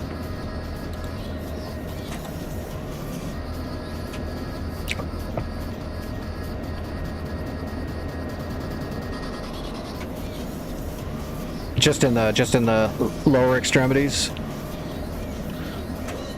Hopefully your doctors can help you out with that.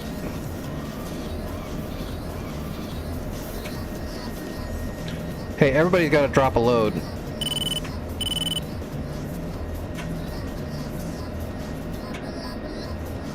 All right, there it is. Board's out. Yeah, I'm hoping so too. I know there's stuff that they can give people to help with all that, but there's also if you've got so many different conditions, they can't just give you stuff. Hopefully they can work something out. Especially that it will help you not have to sleep so much. They need to do something to give you some energy, because if your body gets in that rut where you're just sleeping all the time, you know, shit's gonna go downhill from there.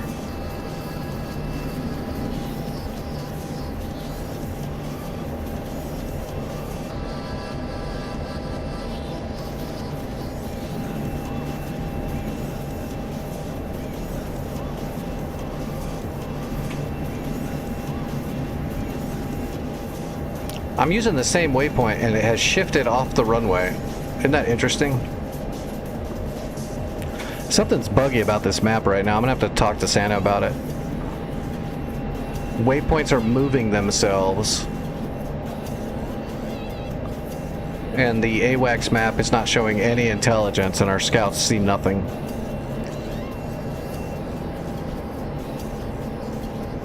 Oh, over on Microsoft?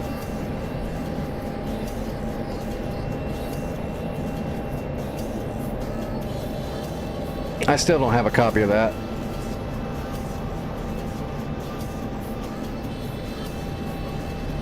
They didn't do a patch or anything lately, did they? Not for a little bit. Yeah, look at that waypoint. It was on the runway. I'm still in the same plane with the same waypoint. Now it's way over there. Something's off.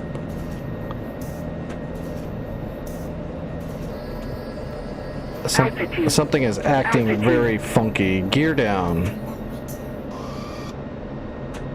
We're gonna land on this friggin' road. Warning, warning, warning, warning. Yeah, Betty, shut up. Daddy's thinking. Daddy's planning his glide slope here. You gotta get off my butt.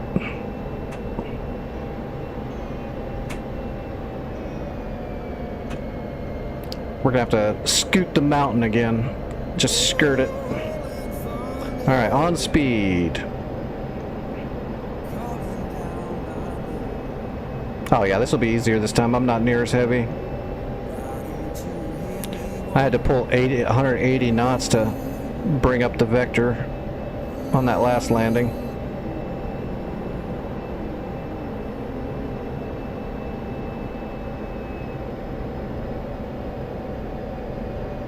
Alright, on speed, on time.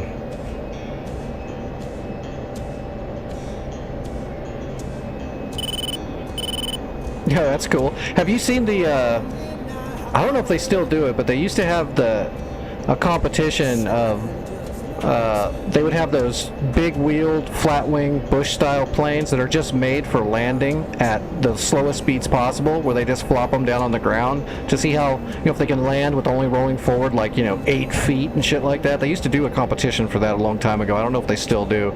But those things were cool to see. They would basically almost pop a hover right before they hit the ground and just flop it. See if they can come to a complete stop quicker than anybody else. It's basically like a modified lightweight Bush plane.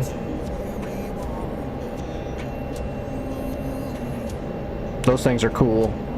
I always wanted to try that, but I never, got an opportunity like that, but I always thought that was a cool little competition. Those planes were really neat. Talk about a safe landing. You could land that in my front yard.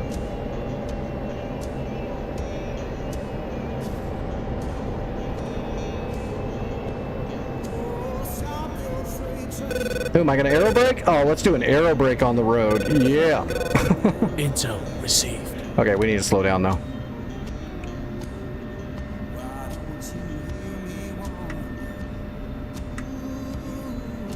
That was a good aero brake, though.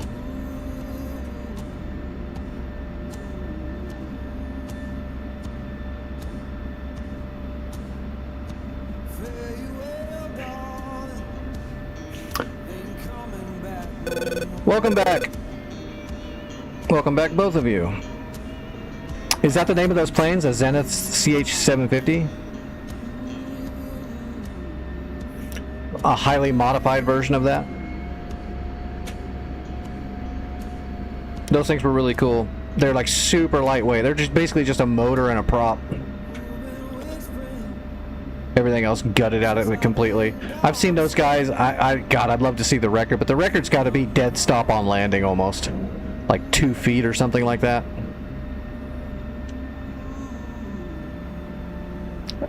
Did I get the Panseer? Did you seriously ask me that? Come on now. Of course I got that Panseer. That Panseer's way dead.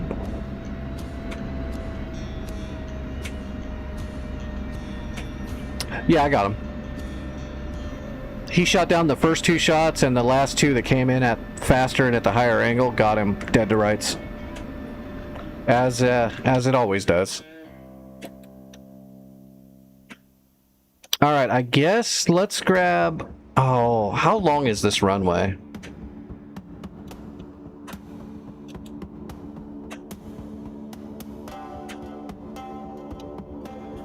One mile. I wonder if I can get an A10 up here. I guess there's one way to find out.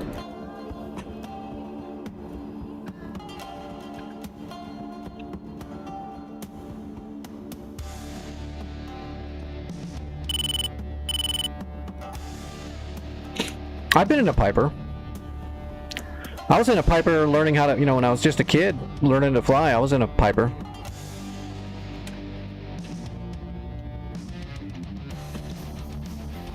I couldn't tell you what number it was, the actual model number, but it was a Piper.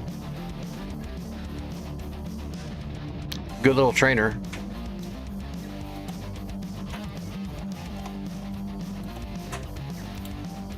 Oh, I can't take a full load out. I'll never get off the runway probably, but let's see. I wonder if I should just not take any heaters to save the weight. That's probably not smart. Let's take a normal loadout and then we'll remove some of the stuff to save some weight. We're gonna bring Mavericks. We have to bring the Mavericks.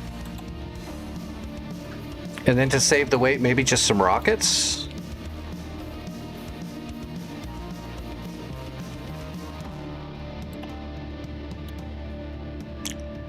We'll just do some Predator rockets and leave the rest of the pylons blank. We're not going to bring any bombs. We'll bring, you know, the GAU 8 gun, and the Mavericks will be what we're going to use for the most part.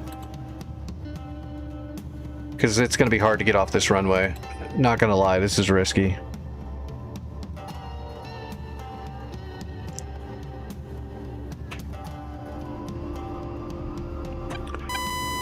Call up Amazon and order you one, Grim. Nice.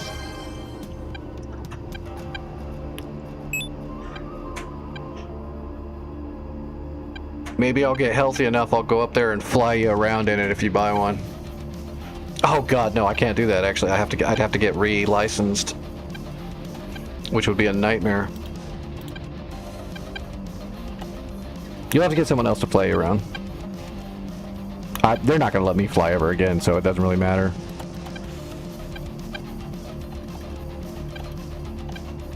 Well, I could from a private airfield. And if everyone shuts up.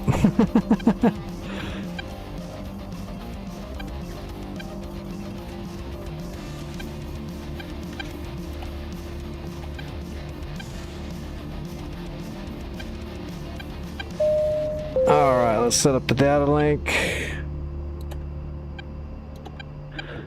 And broadcasting.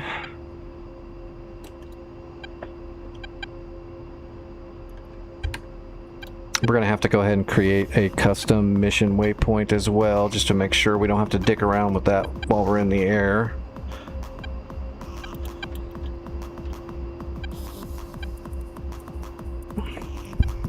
Now the tree thing is only in DCS. I've never died by hitting a tree in real life, so we're good there. Believe it or not, I've never died from anything in real life except for surgeries and my conditions. I've died twice to those. But luckily for only like a minute. And then it just didn't stick.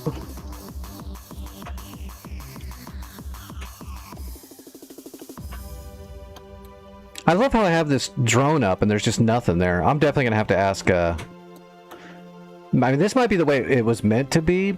Maybe that he made it super hardcore to where you can't even gather intelligence, but I doubt it. I think there's something wrong. Especially because my waypoints moved around on their own. That's not a thing that would happen. I mean, you can have deterioration in your like CDU or your CNI and all that, but not that fast. All right, MSN 028. We're gonna rename this to. We'll just call this Sam C for Sam Charlie. All right, and then we want 3440. 3540. Hold on, I gotta lock my head tracking. There we go. Alright, 3540 679 north. Easterling, we got 06348 490. And that's it. Super simple. The Airbus 340-600. No, you're much better than me, Grim. I can't fly those big things very well. It would take me time and practice.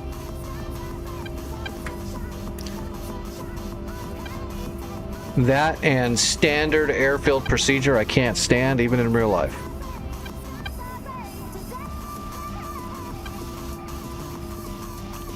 Alright. Flaps to half. Let's back taxi. Where's this? Oh, there it is. Been an eagle just sitting here for a while. Oh, he looks messed up.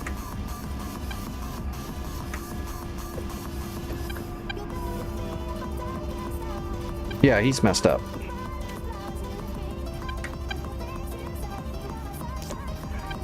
Yeah.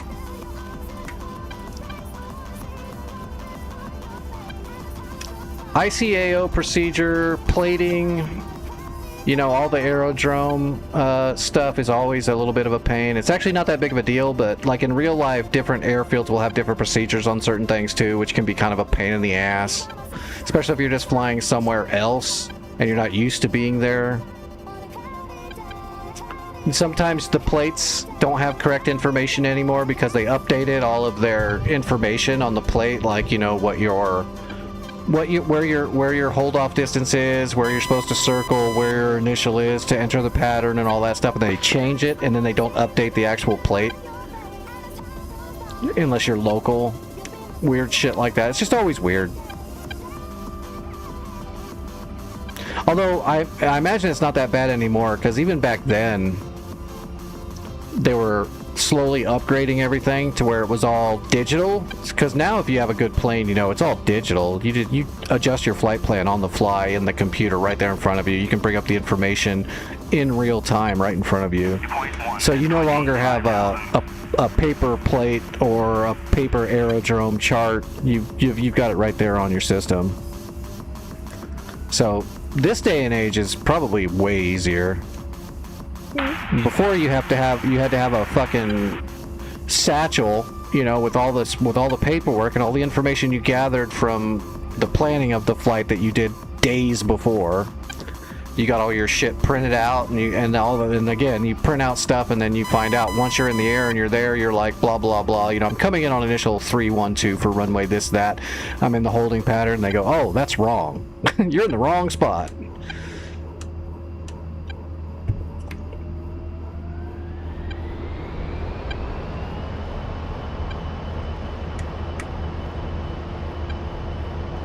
All right, here we go.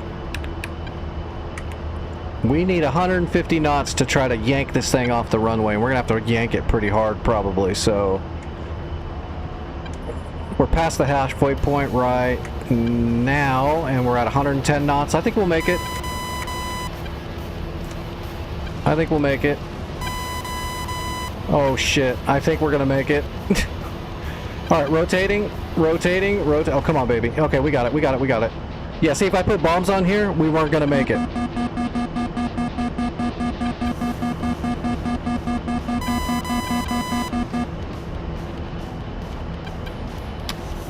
Yeah, that's good you're learning all that stuff though, Graham, because I'll guarantee you a lot of pilots that are new today, this day and age, that are younger, that are learning right now, probably don't even know that stuff because it's all digital now. I'm sure they still have to get tested by it, but from what I've heard, they've gotten there's a lot of like lax going on in a lot of those procedures, which is scary because even if there is a lot of digital stuff now that makes everything easier, you should still have to learn it the old way and learn all that information for when the digital don't work, which is gonna happen. I think there's been a lot of trouble in the real world lately with stuff like that, where these pilots don't actually know how to handle their aircraft. They know how to fly by wire, they don't know how to fly.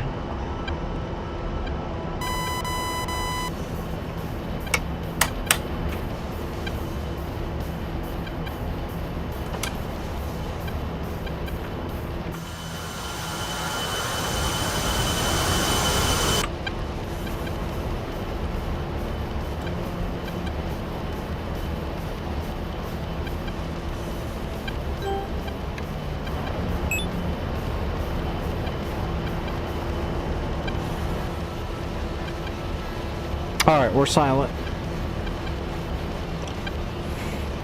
I don't know where the ad cut me off, but what I was saying was it's good that you're learning what you're doing now, because a lot of people this day and age don't... They've gotten, from what I've been told, they've gotten pretty lax on a lot of the procedures and all this stuff.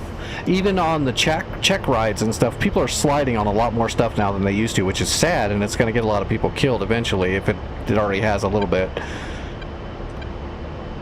Even though there's all the digital stuff that makes everything easier, they should all learn how to do it from aerodrome charts and from plates, and learn how to do it all by hand and learn how to fly by hand before they even get into all the digital stuff. Because there's too many people that are flying this day and age that don't know how to fly. They know how to use their DAFCS controls, their fly-by-wire stuff. They know how to do what the computer tells them to do, but they don't actually know how to just fly. Like, you couldn't just turn off all their computers and say, land on that airfield right there. A lot of them can't do it. And that's bad. Hopefully they're starting... I know they're starting to correct a lot of that stuff right now, but there's been an insidious seepage of people not actually learning everything properly for a while now in aviation, and people are dying from it.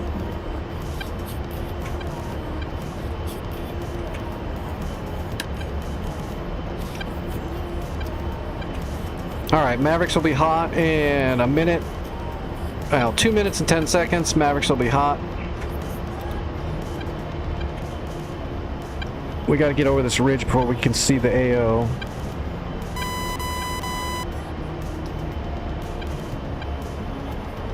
Yeah, if I was learning how to fly right now from scratch, I would make sure that I found a teacher that's gonna actually teach aviation, not the procedures of using all the newest tools, because those are two completely different things. Like, if somebody just knows how to fly a Hornet and they learned how to fly the Hornet and they didn't learn anything about actual aviation, just how to fly the Hornet, that person would not be able to just jump in a plane and fly it. Hopefully they could, but there's a real chance that they wouldn't really be able to do it. They wouldn't be able to look at their maps and get a coordinate and set up their instruments to fly there, and they just wouldn't know how to do it.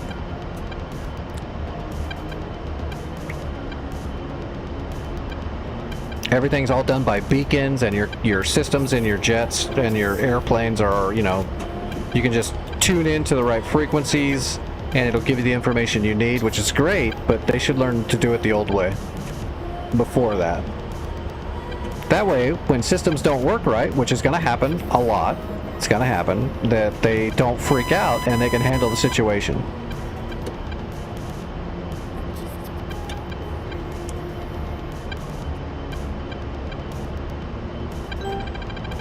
Oh no. I'm getting jumped by an invisible plane. Yeah, see, even with our AWACS up in the air, it's not showing anything. There's no units anywhere on this map. Something is wrong. Alright, I'm gonna leave a chaff ball or two. I'm hoping my F-15s will take care of it. I've got an F-15 right in front of me. It's either a flanker or a fulcrum to the northeast, coming out of Maimana.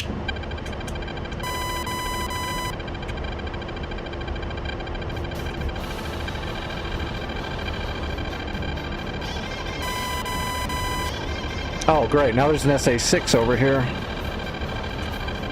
I didn't see that on the ELANT pod. Let's see what we see. Hey, look, there's nothing here. That's an SA-6. Shit. I gotta come back with harms again. Damn it.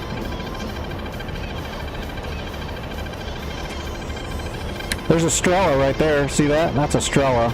SA-13 or 9. I think that's a 13. That's the Panseer. It's dead. I killed it. And then they got some BRTs and BMDs and an SA-6. That SA-6 is shooting.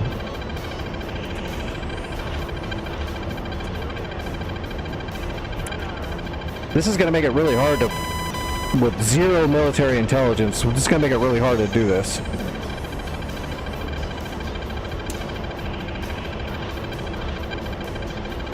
Now, they still got missiles on the racks. How far away are we? 26 miles. There's the radar right there. That's the command center track radar right there.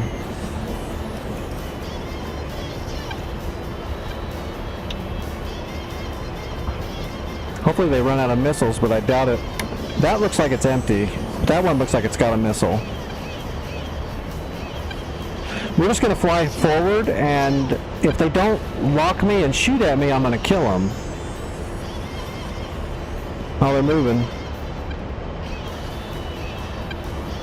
They're hauling butt. Alright, marking and broadcasting. We're going to set up like we're going to get a shot off, but if they start shooting at me, I just gotta head home.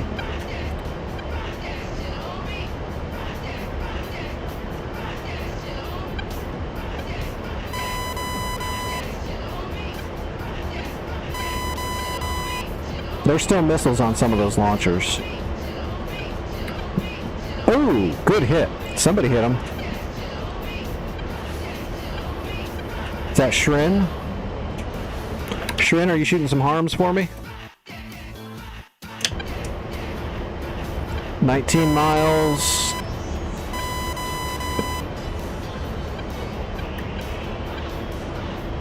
Thank you very much, sir. It looks like you killed the radar, so I'm going to move in and start killing some armor. Where's that Strela? Those are technicals. That's the Panseer. There's the Strela. Okay, I'm going to shoot at that Strela first now. Looks like you killed the radar.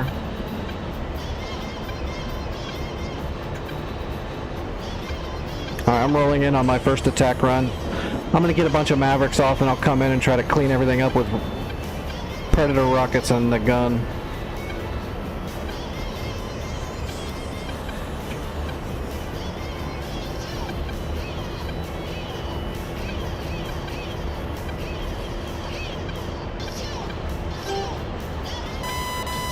Alright, slaving.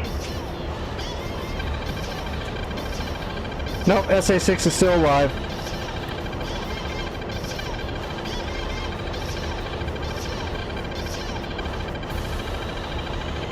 Yep, he's still alive. Shit, come on, come on, come on. Remarking on the SA-6 radar, and we are re-slaved onto the radar. Pre-chaffing and pre-flare. Well, I don't know why I'm flaring, that's not going to do anything. Leaving some chaff behind me so when I dive it'll go after the chaff, hopefully. Come on, come on, come on, come on. 11.5 miles. I might get a shot off here. If I get the shot off, the radar's dead. Zooming out. Watch for smoke. Got him. Rifle.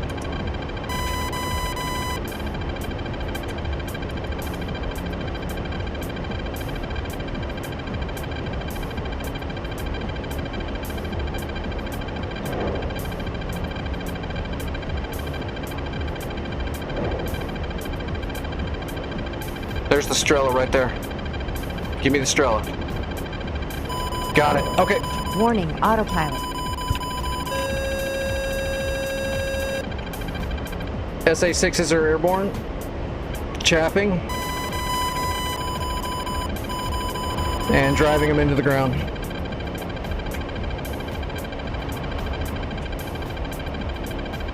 Pull up, pull up. Resetting the gimbal on the Maverick. I think I'm okay. I think I'm okay. I think I got it. Yep, I think I'm good.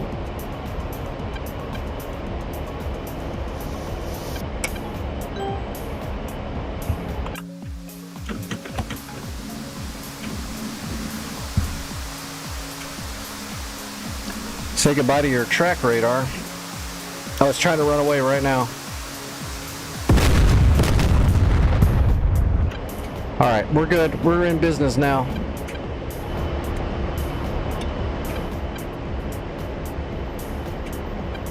There you go, we took out an SA-6 with a friggin' A-10. That doesn't happen very often.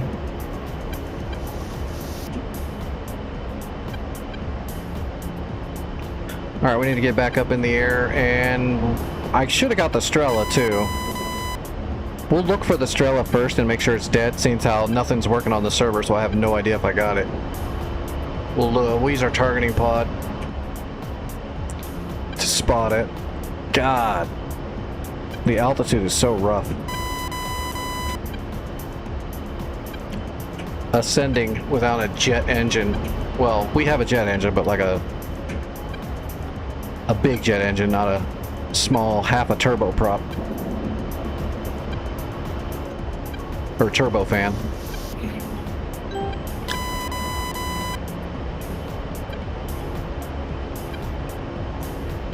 Okay, we got the Strela. Strela's dead. Alright, let's just move in. How many Mavericks do we got left? 2. Let's get our Mavericks off. We'll, oh, great. We gotta get above the cloud. We'll look for some, see if there's any armor, like heavy armor, that's going to require a Maverick, like a T-55 or 72 or 90. We can't really kill those with a 30 mil. Now, in reality, we should be able to penetrate like T-55s and 72s. Even 90s with some GAU 8, it would just take a little bit. But in DCS, they're kind of not really able to do that. Oh, they're all driving away again.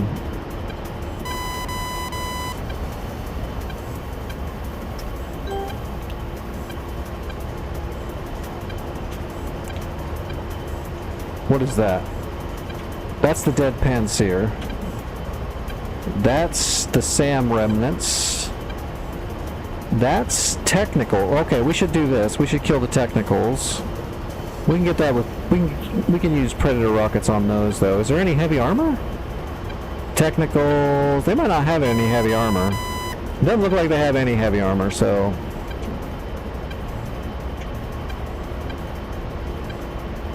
Okay, let's just hit the technicals. We'll kill, we'll kill these two, and maybe when we kill this one, the splash damage from the large Maverick warhead will get both of them. That's possible. Alright, let's roll in.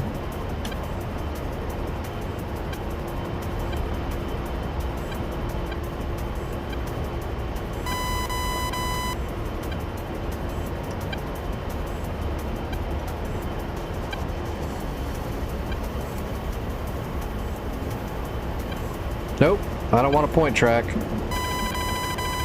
What is that? Aw, we got another jet on my ass. Of course we do. Alright, slaving the Maverick.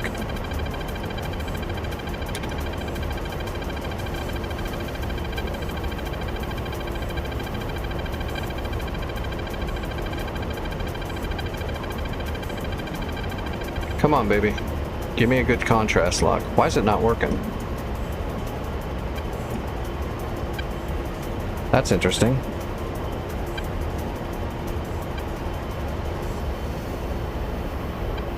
Got it, rifle.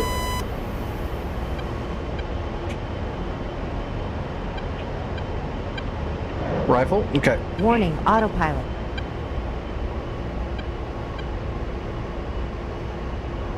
Yeah, I don't like this either. I like having a little bit of intelligence.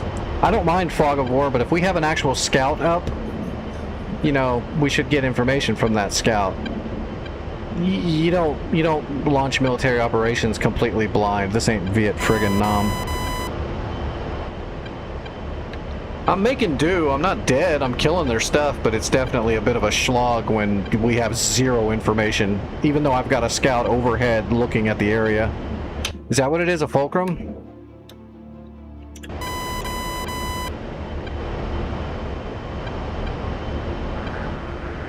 Air-to-air master mode on. Alright, funnel set. I don't... Ah, shit.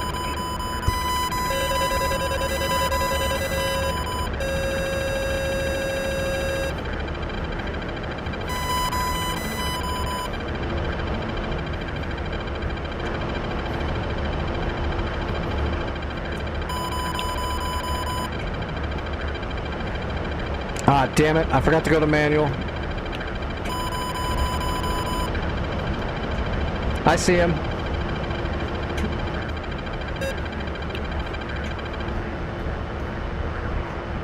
Pull up, pull up. Pull up, pull up.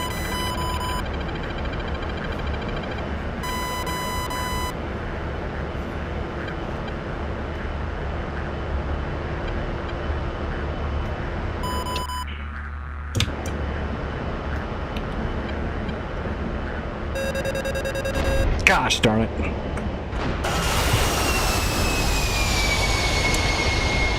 Yeah, this no intelligence thing is kind of rough. How much stuff did I kill though? I got some of it. Is that why nobody's on this server right now? Did everyone leave because there's something going on? Yeah, like right now, this scout should be up giving me information down there, but there's nothing.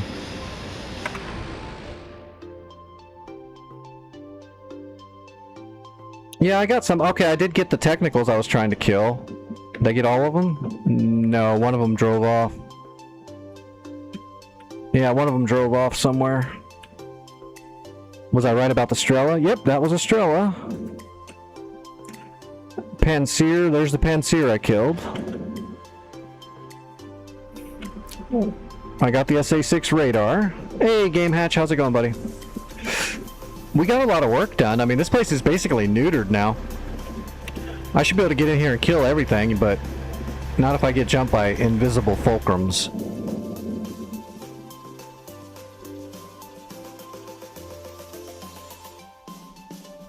I don't know where that other... There's a group that took off of technicals that drove off into the desert somewhere. They're out here hiding somewhere.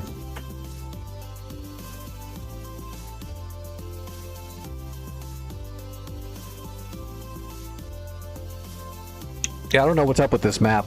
I'll get a hold of Santa tomorrow maybe and see what's up. I'm assuming this is not working as intended, though. Actually, Santa's not in town right now. He's out of town, I believe. He told me something. I forgot. I don't think he's around, though, for a few more days. Because he said something about wanting to talk to me when he gets back or something.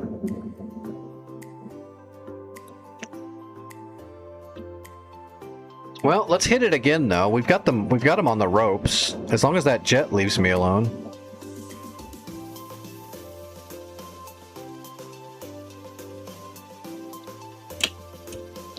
Maybe we'll broach it.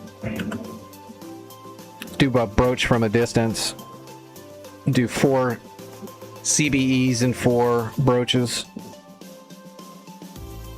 Just to kill some more stuff.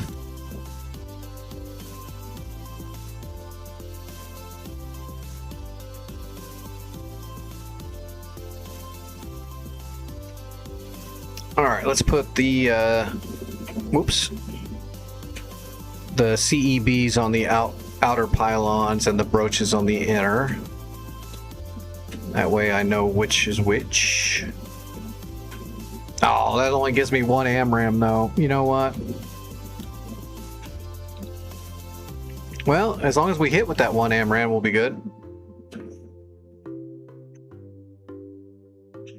Or we can go mix match.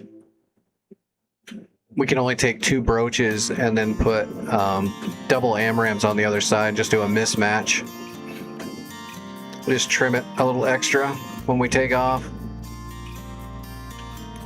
If we take off. That'll be the other thing, is getting this fat girl in the air on this wonky runway.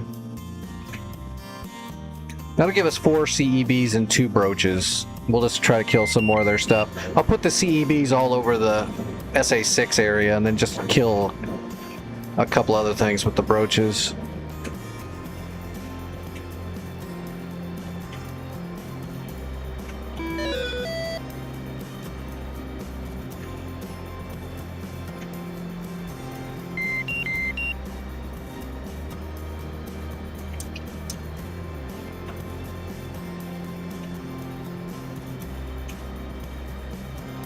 Turn on the data link, but I don't know why if it's not going to feed me any information. The only thing I've got is the RWR, probably.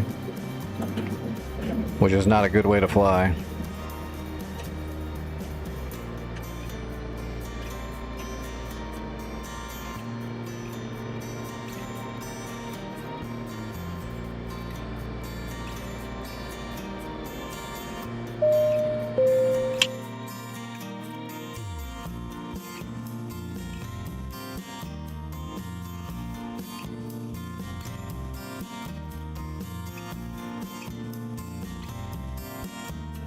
I don't know. I just noticed stuff tonight going on, for sure. I didn't notice anything like that before, but I've been gone for a few days because of the Independence Day stuff I had to do. I didn't think there was a patch or anything, though, so I'm not sure.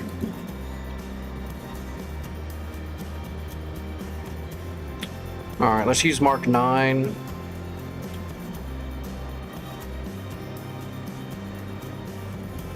Alright, north. 3540. 3540, 39.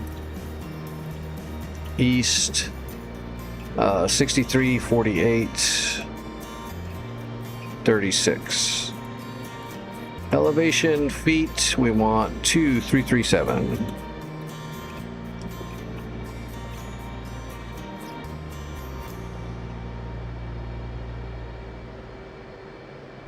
Alright. It's alright, we can broach everything from almost when we take off. Okay, there's the fulcrum right there. EWRS Fulcrum Bras 045, 40 miles, Angels 28. So he's up high, he's on cap, 40 miles out. So I'm gonna actually taxi and take off going north to south.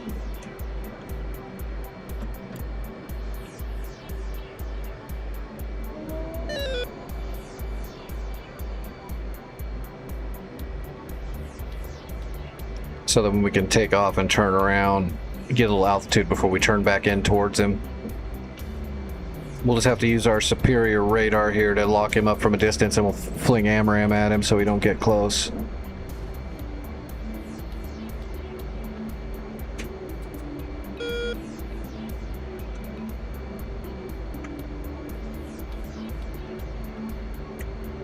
Yeah, I brought 3 AMRAAMs instead of bringing full air-to-ground loadout, just in case I've got to decaffeinate a fulcrum.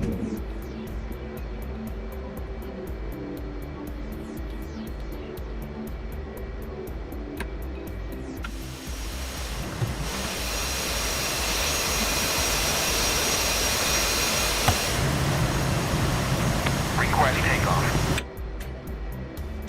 Fulcrum 35 miles. He's getting closer. Do we have a SAM coverage here at this airfield? We do have a Hawk. Okay, we have a Hawk, and we did have a SHORAD. It's all blown up now, though. We need a new SHORAD. Maybe I can do that. When all else fails, I can build a Hawk system or a NASAMS over here somewhere. What time is it? I've already been flying for 2.5 hours. That's not bad. To be honest, I thought my shoulder would be blown out a little quicker than it is. I mean, it's sore as shit, but it's not like sharp pains yet, which is what I got to worry about. Sore's fine. All right, I'm gonna turn around and hit the blower and go.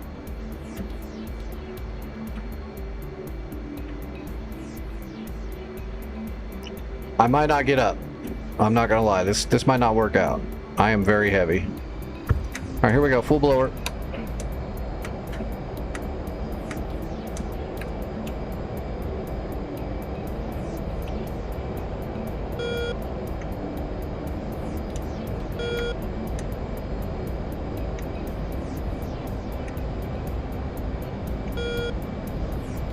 Come on, baby.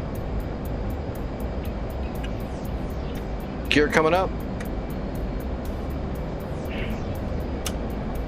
Okay, I got control. I gotta trim out that. I forgot to trim. I should have reset my. Oh no, it should have already been set. That's weird. It didn't.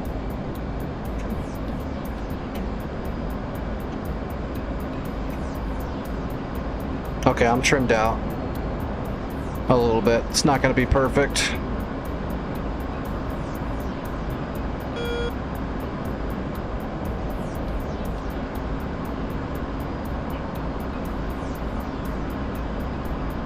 Fulcrum 055, 40 miles, coming around.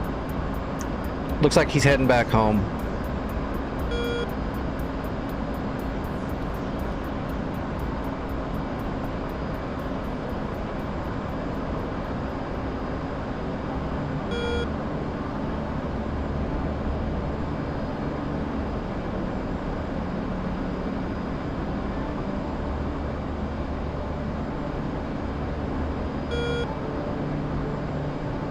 Yeah, something's going on with the INSs and the CDUs and all that stuff right now. Now, when you're flying and you have your GPS and your INS is all aligned and set, and you're flying, that's fine, and it will deteriorate over time, but you could do in-flight degradation and so on and so forth to combat that, but it doesn't happen in minutes. So my waypoint sliding that far off from where it was just 10 minutes ago is there's something going on with DCS right now. Okay, I've got the bandit.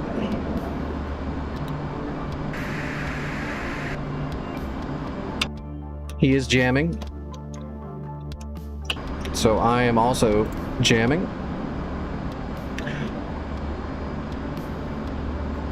You can tell he's jamming, by the way, because I've got him locked and he's 99.9 miles away because he's running a jammer.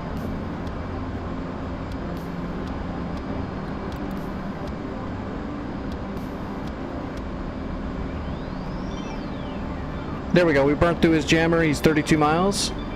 Oh, now he's jamming again.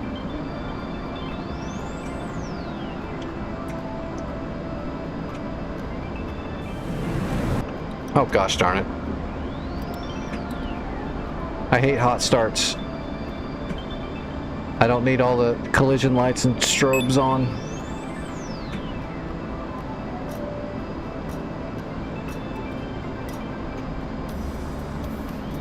IFF dirty.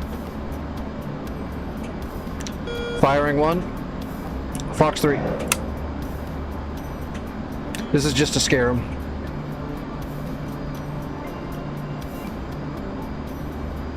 Or it might shoot him in the face too. 18 miles, 17 and a half miles.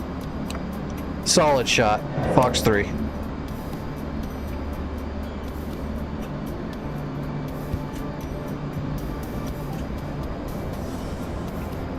He's defensive.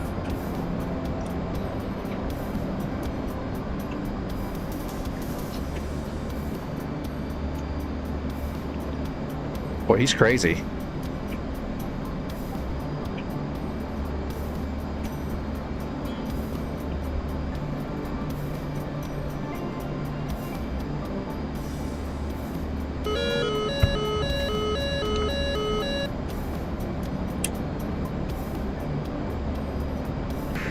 I hit him. I got him twice. All my shots hit him. Okay, he's way dead. Turning into my AO. Oh shit. You're kidding me. What did he hit me with? There's no way.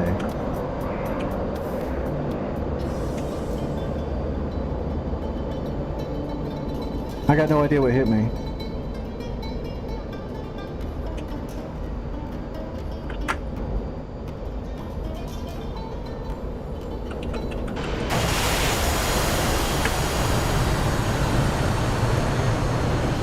An R-73? Bullshit. He fired that R-73 from like 14 miles away. There's no friggin' way. That's redonkulous. Front aspect 14 miles away. Not a chance.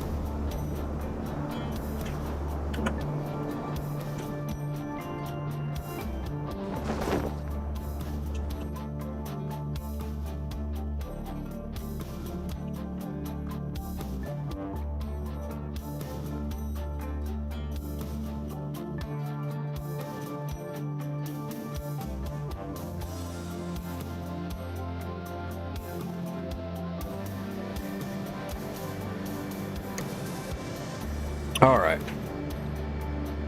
Whoops.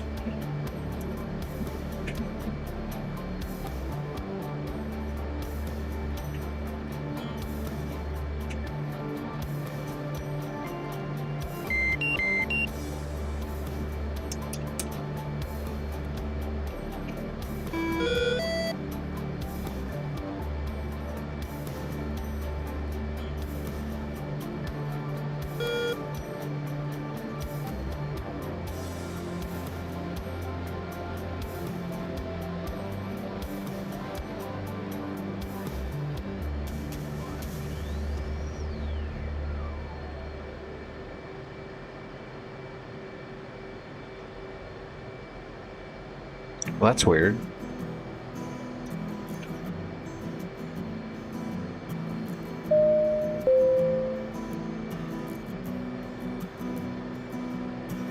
We're going to set up a few donors here with, and we're going to set up our data link and we're going to grab some donors from friendly aircraft that are up in the air, and hopefully I can get more information off the Link 16, seeing how nothing else works.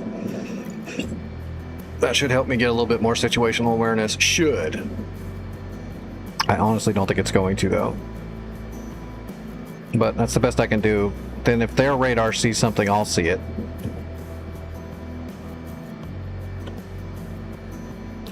Alright, mark point 9, data. Create that GPS one more time.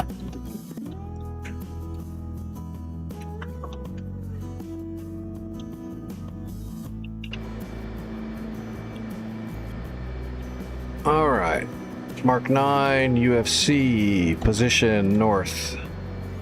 354036. 354036. 354036. East, 6348. And 30. Elevation feet is 2344. There we go. Verify. Got it. All right, we are good to go.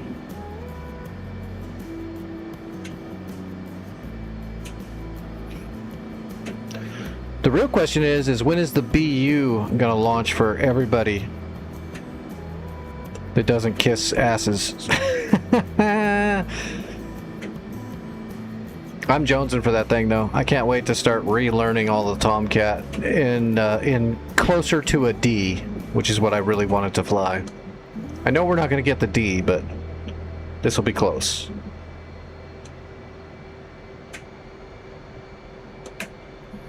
Frogfoot in the air, 45 miles out.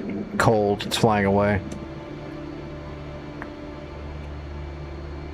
It's coming from Maimana again, though. So they're launching all these jets from Maimana. So tomorrow, when we start pushing farther up north, we'll have to bomb out the runway at Maimana, like, immediately. We'll broach it from a distance, just so, well, there's probably a Panseer there. I know Santa and his map designer love Panseers. So we'll probably have to kill the Panseer, and then we can shack out the runway. And then we'll have 60 minutes.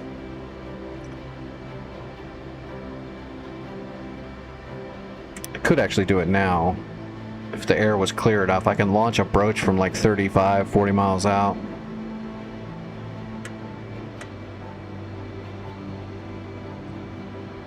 Right now I just want to see if I can black this thing out before my shoulder's done. Which we are coming up towards that. I don't want to stress this thing too much.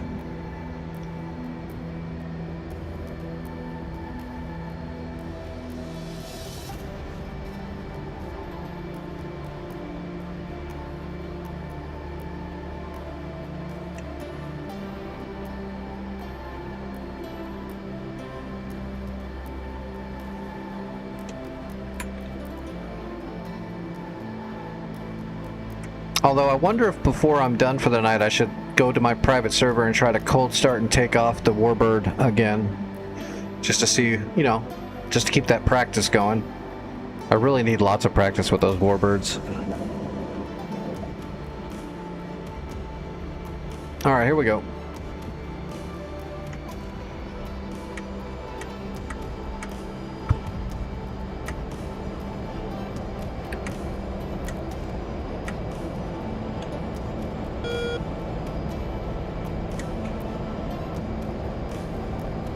Alright, you fat girl. You need to be off the ground ASAP, like now would be good. Before the bump! Oh, we're over the bump. Damn it, there it goes. Hit the bump again. Alright, gear up. And I've got the controls. Alright. That bump sucks.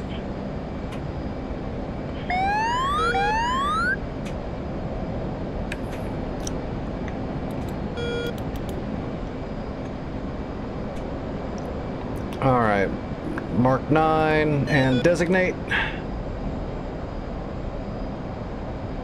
What is that? Is that the Frogfoot?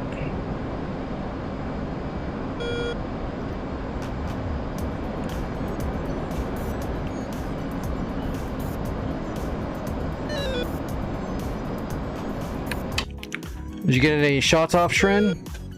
Did you get your Mavericks off on some of the stuff down there? What is this? Oh, we got an unknown at 29,000 feet. It's not the frog. The frog's at 16,000 feet. I'm not sure what that is. There's something up there. It's probably another fulcrum. Create a waypoint and then turn your Mavericks on pre-briefed, and that'll put your targeting pod on your waypoint that you create if you're having trouble.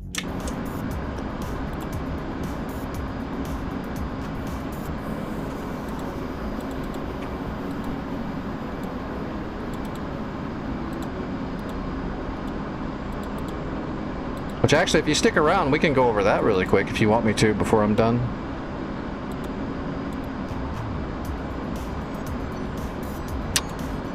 Alright, we got the CEBs loaded up first. Let's get some altitude. Let's get ready to drop our bag when we're ready for that. Alright, FLIR on.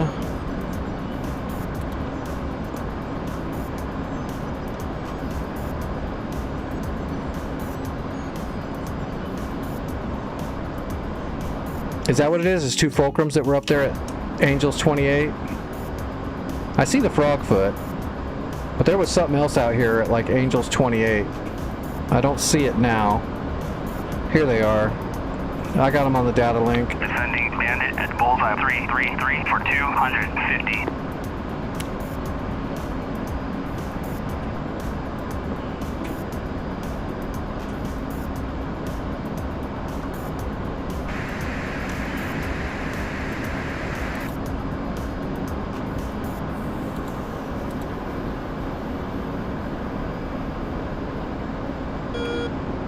Okay, I'm gonna get rid of my CEBs like right now.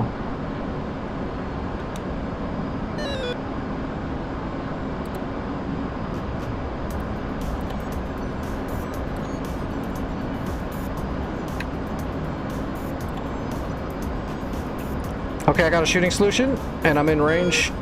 Just getting lined out. What is that? That's the Predator drone. Passing waypoint 3 at 19,000. Alright, getting my shots off. Pickle 1. Again. Again. And again. Okay, my clusters are away. Switching to broaches.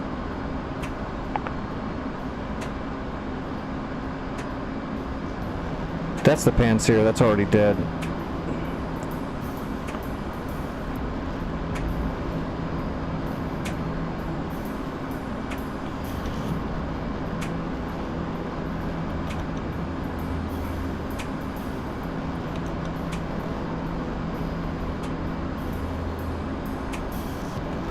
Alright, broaches are all away.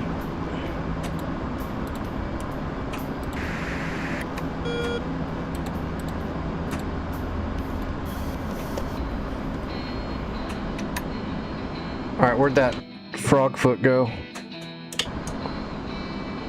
Did you guys already got the frog? 0455 miles. He's right in front of me. Angels 13, is that him? No, that's a big something. Frog down? Okay, I gotcha. Shit, I didn't see my other EWRS.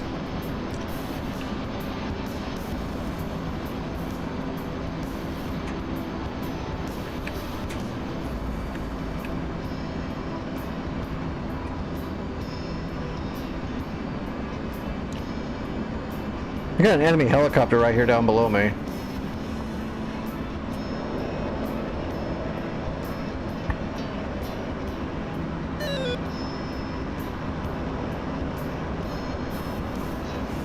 I didn't get a good look though.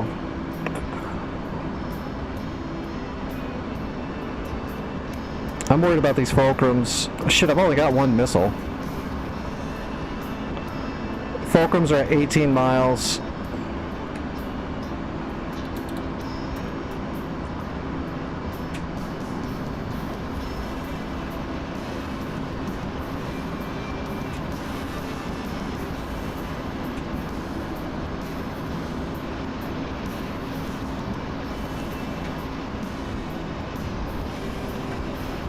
I got one of the fulcrums. I'm gonna shoot and scoot. Fox 3. Alright, burning out. Dumping the bag.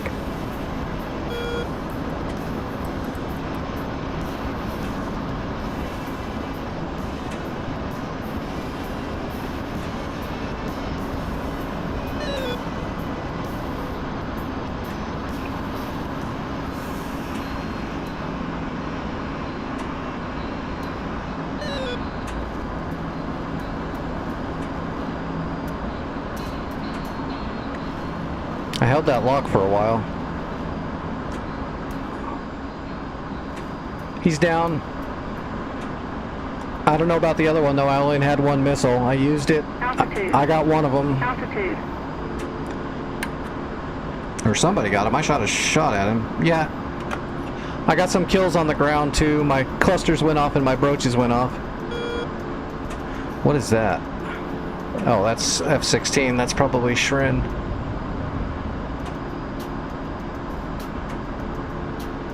I see the other MiG-29 over here.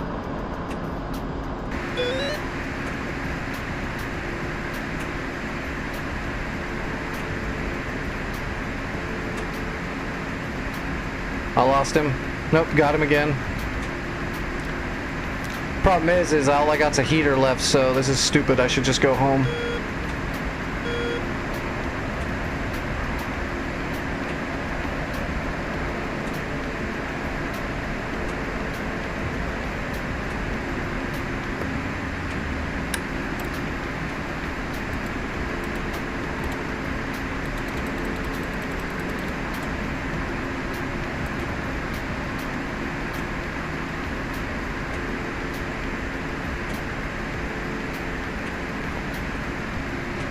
Okay, he's cutting the grass and he's not coming towards me, so I think I'm okay.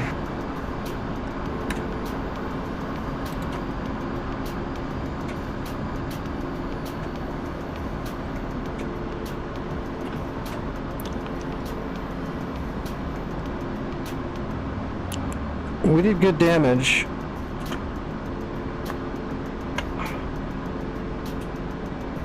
Let's see, killed another Strela, killed 2 SA-6 launchers, killed a Uriel. I can't scroll farther than that right now. We got some kills. We hit them with the bombs. There's still stuff there, though. It'd be nice if we could actually figure out what was all there. You know, we have a scout flying overhead. It's weird that we wouldn't give the scout a camera. That's just strange.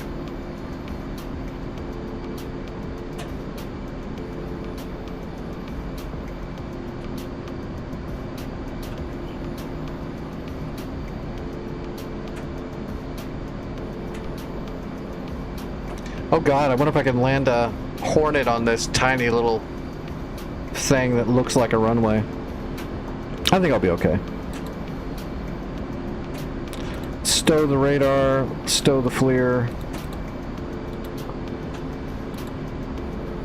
I should probably shoot, except I don't know if the waypoint's going to be correct. So I could set up the, well, what's the magnetic? Let's have a look. We'll pull a true magnetic at 216.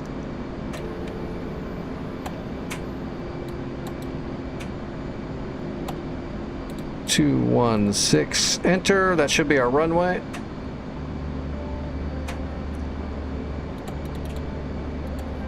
But if the waypoint's off, then it won't be the runway. But it'll be close. We'll use that as a generic reference. We got rid of everything, right? Yeah. How much fuel do we got? Probably a lot. Yeah, let's dump fuel. We need to be very light for this. Big fat Hornet's not going to want to slow down. On the ground. It slows down in the sky just fine. It's when you're on the ground.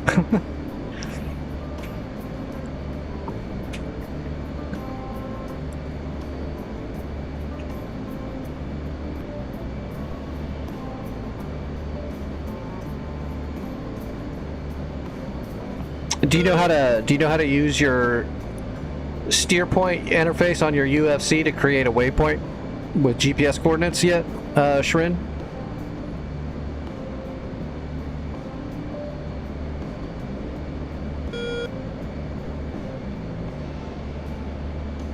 Okay, the waypoint's way off, so... Wait. No, it's not.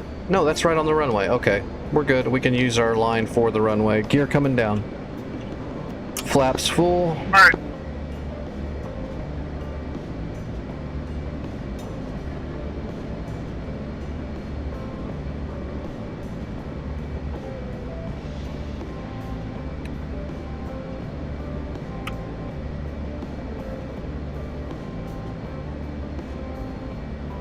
Get through the Hornet bounce here and we'll be good to go. Alright. On speed. We'll just keep dumping fuel until we get really close. Yeah, we've got so much fuel. Altitude. Hornets need all that fuel though, because you have to fly around and burn her like 80% of the friggin' time.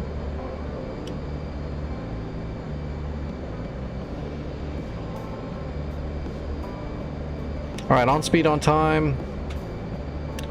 Got a good lineup, got a good slope.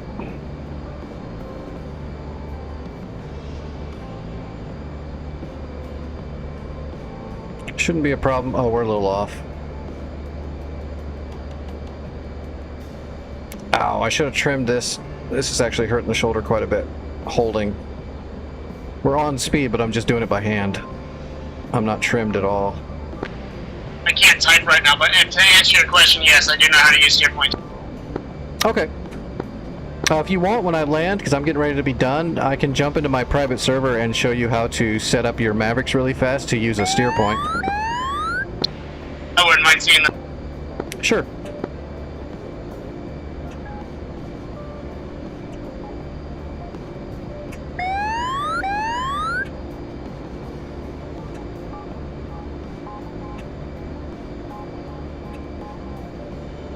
Alright, let's drop down a little bit lower now that we're over the mountain, or the ridge. Fulcrum should be spinning.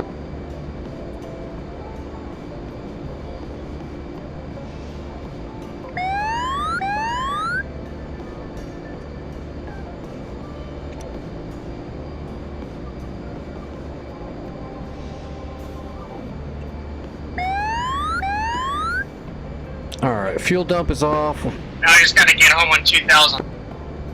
Oh, easily. You're fine.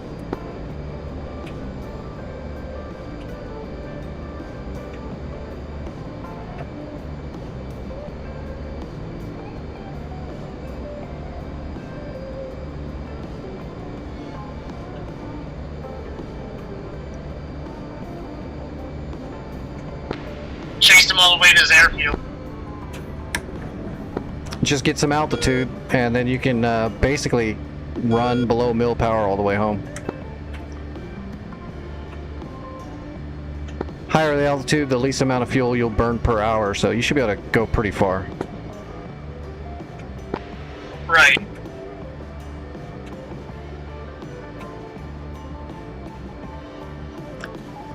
Oh, it's just my practice map. That's my private server. I don't have a bunch of third-party scripting running on it, so I can test things out as Eagle Dynamics has it programmed without anything interfering or causing bugs.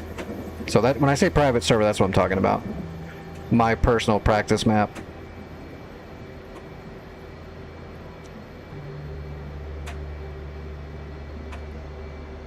See, we landed. We had room to spare, and I did.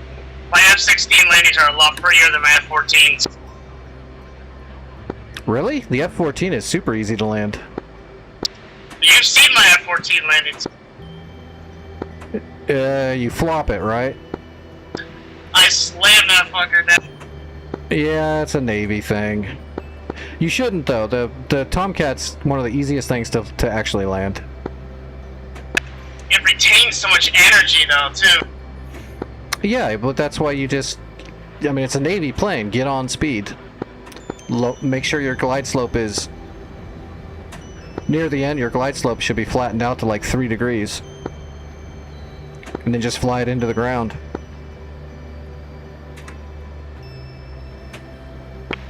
I tend to alarm dart it now. Usually what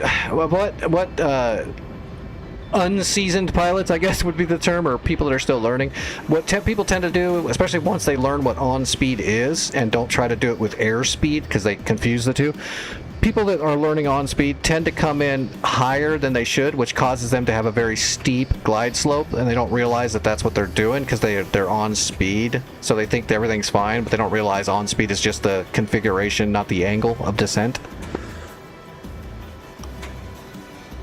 And that causes people to flop.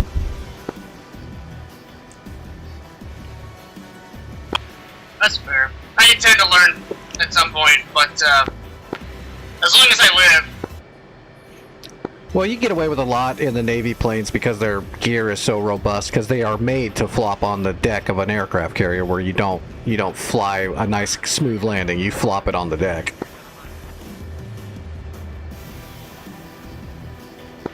Yeah, you gotta catch that line.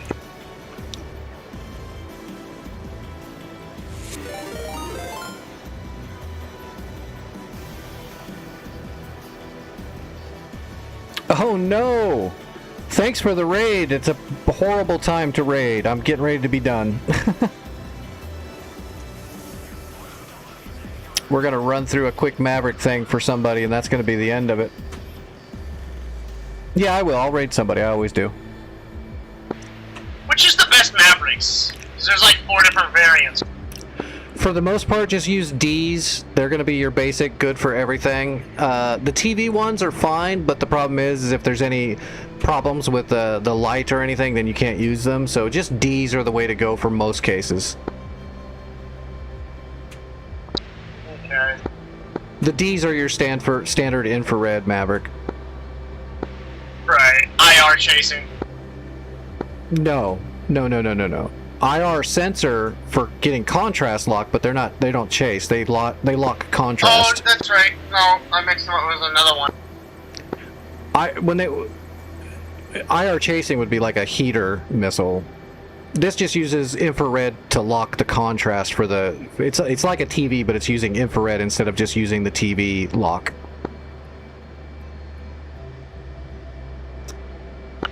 Yeah, I forgot that that's what those do.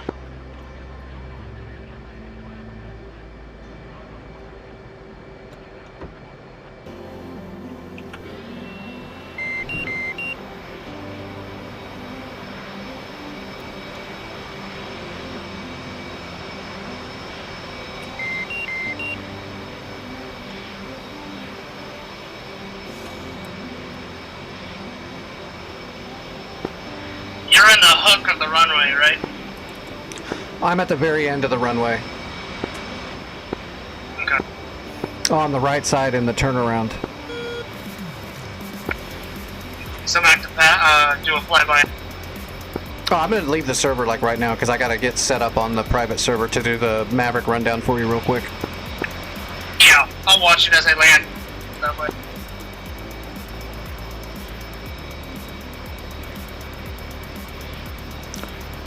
I'm not going to go through everything with you really quick, but I'll show you a quick way just to get your targeting pod and your Mavericks ready to go.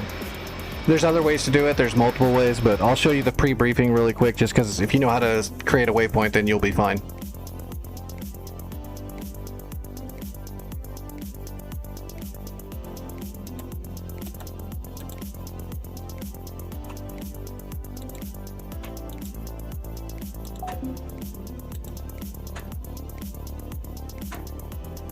Yeah, the SRS. Funny thing was, I was still connected to the SRS, but it didn't. It stopped working. Usually you can sit in the SRS still.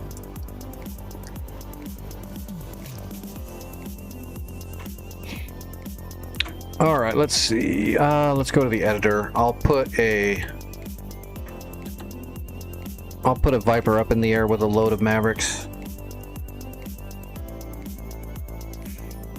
If you start doing Mavericks with, well, I'm not gonna give you any other information. We'll just stick to the basics for this really quick so you'll retain it better. But there are multiple different Mavericks. But in general, just stick to Ds for the most part.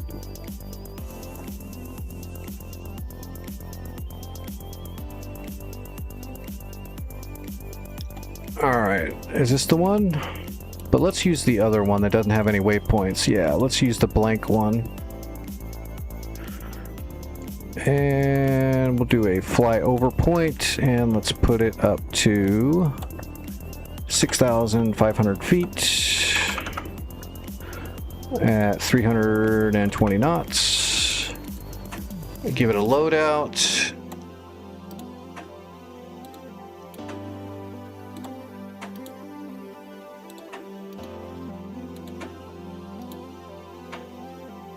All right, triple rack. D's. Nuts.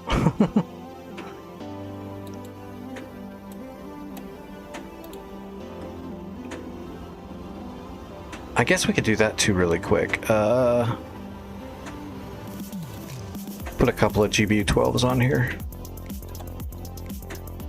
Okay.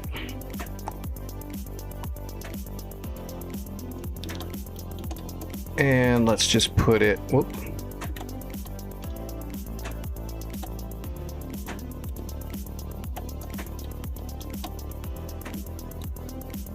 We'll put it right here, and we'll put a waypoint on the front of the runway.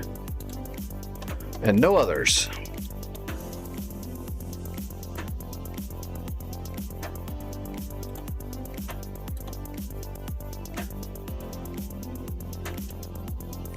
Nah, that's not bad. Now, if you switch out the GBU-12s for paveway 3s, then you're looking at some weight. Which, by the way, doing paveway 3s from a Viper is a pain in the ass unless you're going to drop them both at once.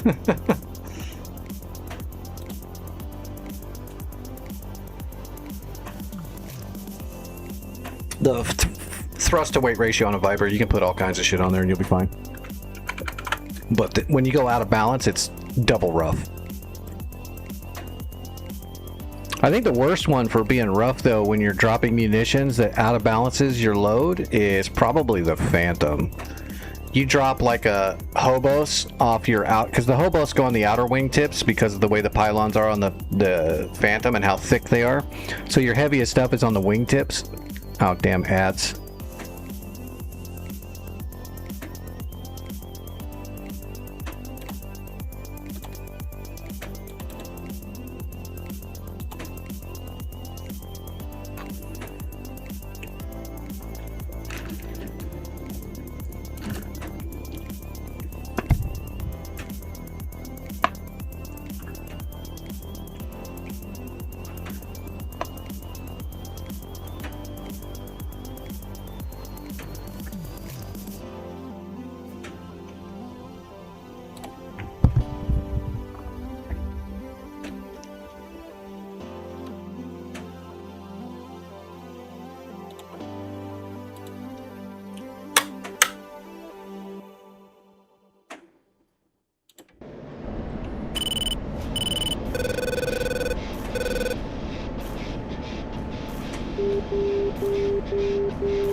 Well, I do little gatherings all the time for helping people out with stuff. I don't do it like a weekly. I just, whenever somebody needs help and I've got a little bit of time, I do it. Or other people will give me requests in the Discord and I'll make little private videos for them or do one-on-one help with them. So I don't really need to schedule like a day for it, because my body's not very cool, and if I start scheduling shit is when my body's going to rebel and I'll have to break schedule too much. Okay, Shred, we have a Viper with 6 Mavericks and 2 GBU-12s. I only have one waypoint, which is the runway of the airfield. So, for starters, we'll master arm on. We'll go to air to ground. We're going to select our Mavericks, which we have, and they're already powered up. Then, of course, you know how to switch weapons. If we wanted to use our GBU-12s, we could just switch them. So we need to get them on target, though. So let's say we're gonna attack this convoy right here. So let's pop a GPS right here in front of this convoy by holding down left alt and left clicking on the map where we want the GPS. You already know this part. So steer point, we're gonna go to steer point 2. It has no information. We're gonna create information, which you can use any waypoint and just override it too. And we're gonna put in this information. So north, decimal minutes, it'll be 4450167. Enter. Dauber down. East 0. You got to put the 0 in the older CNIs and CDUs so that the eastern will fit in the computer. So 3950 and 360. Enter, and you always want to make sure you get your elevation proper, or else your targeting pod will be looking underground or in space. So 315 feet, enter. Alright. Dauber out. We'll leave that as our steer point now. So we can see that's that caravan right over there.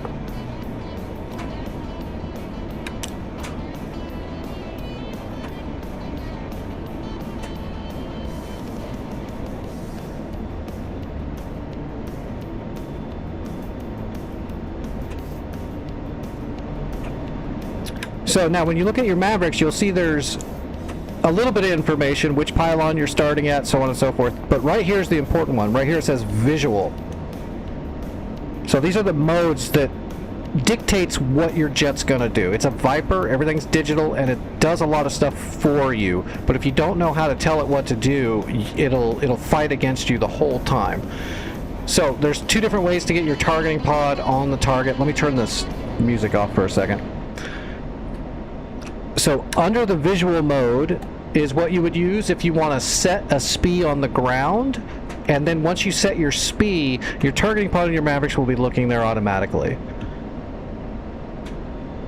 So do you want me to go through that part or just go straight to the waypoint thing? I can show you both, but I don't want you to confuse the two. Let's do the waypoint first, actually. If you get it all nice and easy, then we'll move on to the visual. So we have a waypoint. That's our waypoint that's selected. So by default, that's now our SPI until we tell the computer to do otherwise. But if I turn the targeting pod on now, it's not going to be looking there because it's on visual. So we're going to click this to bore, and we're going to skip bore, and we'll go straight to pre. That stands for pre-briefing. With pre-selected, our waypoint is now our SPI, so if we roll over to it now slowly, our targeting pod's going to be looking right at that waypoint that we just created. So all we had to do was power them up and then go to pre, and whatever our waypoint is now our pre-briefing. If we wanted to move that targeting pod to a different spot, we could just change waypoints, and it's going to automatically move your targeting pod and your Maverick to be looking at that SPI. So let's just come around and let's get our altitude hold turned on so we can get our head down and look around a little bit. We're going to slow down too. Okay, so now we're lined up with our pre-briefed waypoint. Our hold is on. So now we're going to bring up our targeting pod here. But I forgot to put on the fucking plane. Let's just go straight to the Maverick then. So you can see right here, the Maverick is actually looking right there.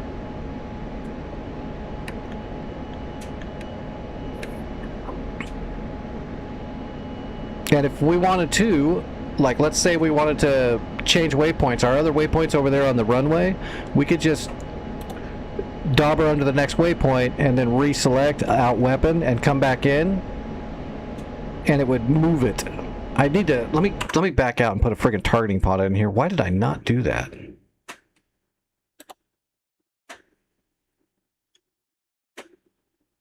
Well, I just brought up the weapon. I'll show you that in a second. Let me put a targeting pod back on here. I don't know why I did that. That was my bad.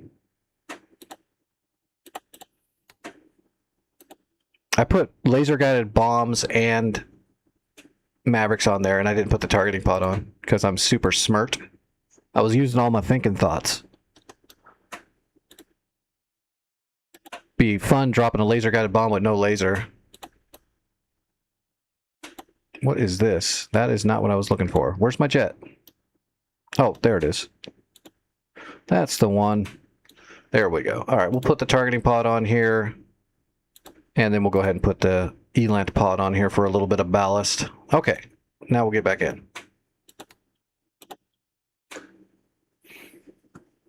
To open up the interface for the Maverick, you just have to go to the weapon page, which we'll do this one more time. Yeah, the Mavericks were selected, so when I open up the weapon page, it's going to use the weapon page for the Mavericks. If I had a harm selected, it would bring up the Seeker interface for firing harms directly off the Seeker head like a Hornet would. And if you don't want to use the ELANT pod. Which there's no reason to ever do that, mostly. There's been a few times I have when the ELANT, because right now the ELANT pod is buggy. But the ELANT pod's going to be what you want to use for harms always, because it gives you the best shot. You have much more track data. That's how I get those high velo, high angle shots. If you just shoot them off the Seeker head, they're flat.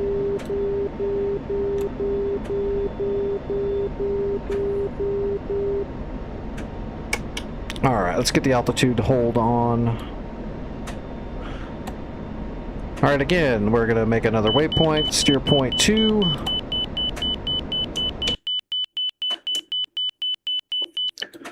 Shit's not showing up in the ELANT pod. Even if it's literally got you locked up, it's still not showing up. It's showing up on the RWR, but it's not showing up on the ELANT pod for extended periods of time, even when it's got you locked up, it's just not showing up. It should be really fast. If it's something's locking you, it's on your EWR, your RWS and all RWR and all that. It should be showing up in your ELANT pod extremely quickly. The ELANT pod is an extremely delicate radiation tracker, much better than your other tools, so it's very weird that it's not working. I've literally been dodging missiles while it's got me locked at its shot. My ELANT pod's still like, no, there's nothing there, George. Alright, let's make this waypoint. Let's slow down because we're hauling ass because we're in a friggin' Viper. Alright, 4450 and 162. Oh, that didn't work out. 44. Whoop. Oh, shoot. I know what I did wrong. Duh. You can tell I'm tired. Alright, north. 44501. Whoops. 162. Enter. Dauber. East 0. 3950. 336. Enter. Elevation 315 feet. Enter. Got it. And we out. Alright, master arm cycled. Air to ground. Mavericks are powered. Bombs are not powered. Oh, there we go. Mavericks. Powered on. Bombs, we're all good. Okay, right to where we were.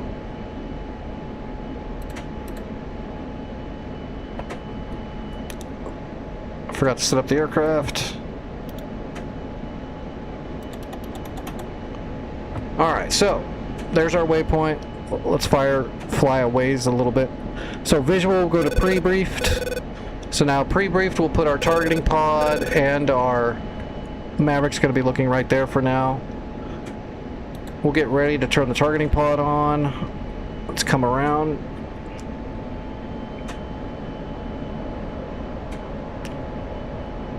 Just a nice little 3G turn.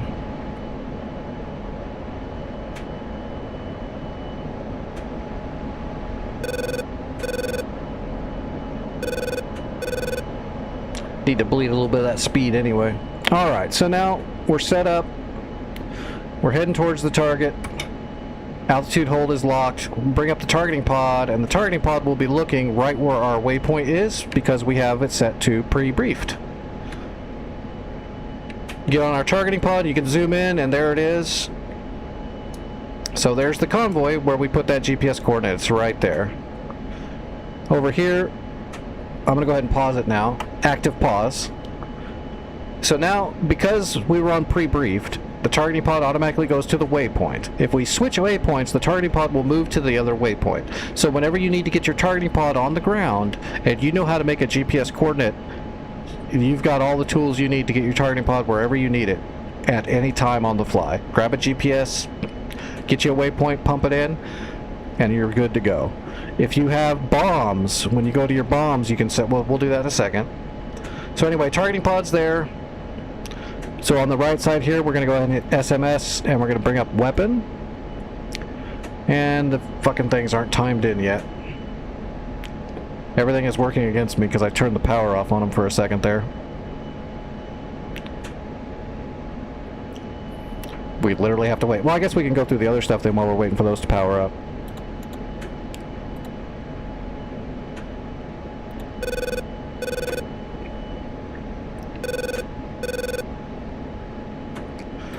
So going back to bomb.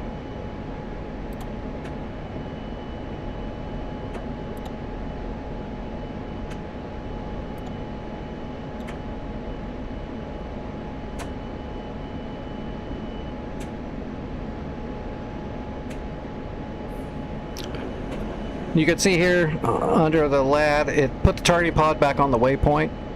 Once you have your targeting pod where you need it, then you can just do everything else.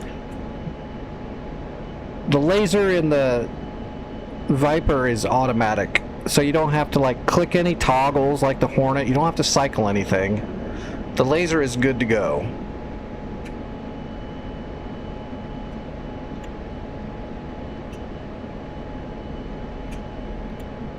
CCRP will also start you off on your waypoint, I believe, but if not, just cycle to your LAD and then cycle back to CCRP if you get stuck in that loop where you can't get your targeting pod there. But using your targeting pod, once you drop the bomb, the laser will fire on its own. You never have to worry about it. You just need to make sure you don't mask your targeting pod before the bomb hits. You just have to have your master arm on. And you have to have your laser turned on. Those are the two things you need to drop a bomb. Have your master arm on, have your laser on, get your targeting pod. Like I said, if you're having trouble getting your targeting pod, have your waypoint set to where you want it. Choose your LAD. Once you get your targeting pod turned on, then just switch it over to CCRP. Then set up your bomb, singles, pairs, whatever you want to do, all through here. And then you just fly the symbology like anything else.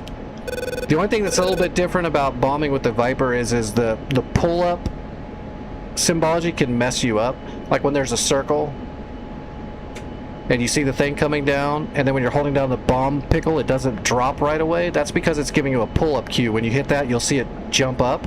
You're supposed to follow that up to do a pull-up. Don't worry about that. Just stay on course and keep holding down the pickle until the bomb drops. That can be confusing sometimes because it'll do that symbology for a pull-up. Just skip the pull-up for now. Hold down the pickle until the bomb goes. And then just make sure you keep your laser on the target. That's all there is for laser bombing in the Viper. It does everything else automatically.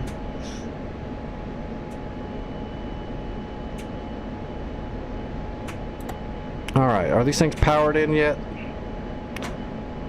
Which, by the way, if you change your pre-briefing to visual, you'll see the targeting pod and everything just goes wonky, and that can mess people up.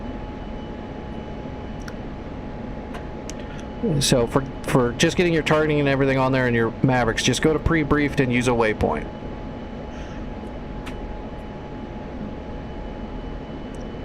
Alright, we'll go to weapon. Is it up? Okay, it's up. Now you can see roughly that the Maverick is looking right where the targeting pod is. So you can try to get close enough and use your Maverick from the weapon page like so. Or you can zoom in here with your targeting pod and go, I want to hit that one specifically, and initiate a point track. When you initiate a point track, it's going to hand off that target to your Maverick. It will try to lock it as well, but you have to be close enough for it to auto lock. You don't have to necessarily worry about that. Just when you get close enough, hit your TMS up short to attempt to lock once you're on the weapon page, once you get close enough. So we'll unpause.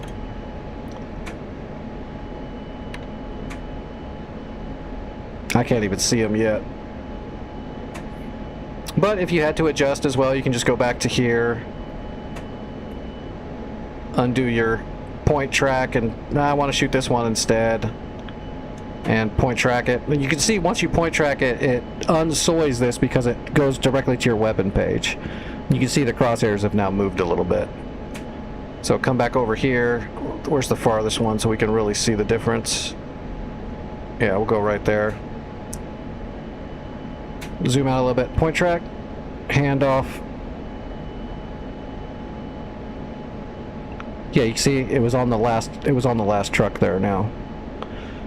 From here you just got to get close enough and then hit your TMS forward short, up short, whatever you want to call it. It's forward short.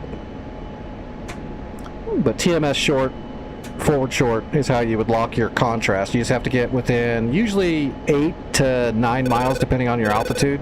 You should be able to get contrast by then.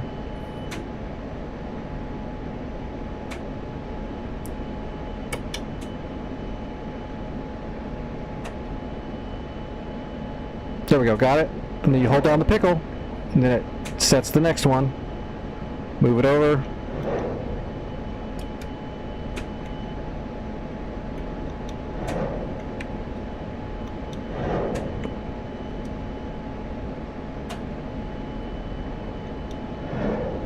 Alright, we'll save one of those.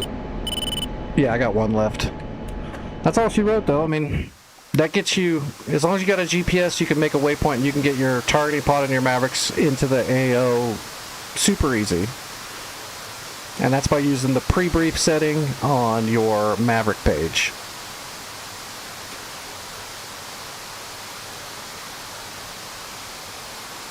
One of the most effective and easiest weapons in the world to use, and it is highly effective. Mavericks are very large, the shape charge is extremely penetrating, you can blow up just about anything with a full-size Maverick. Hellfire's not as much, but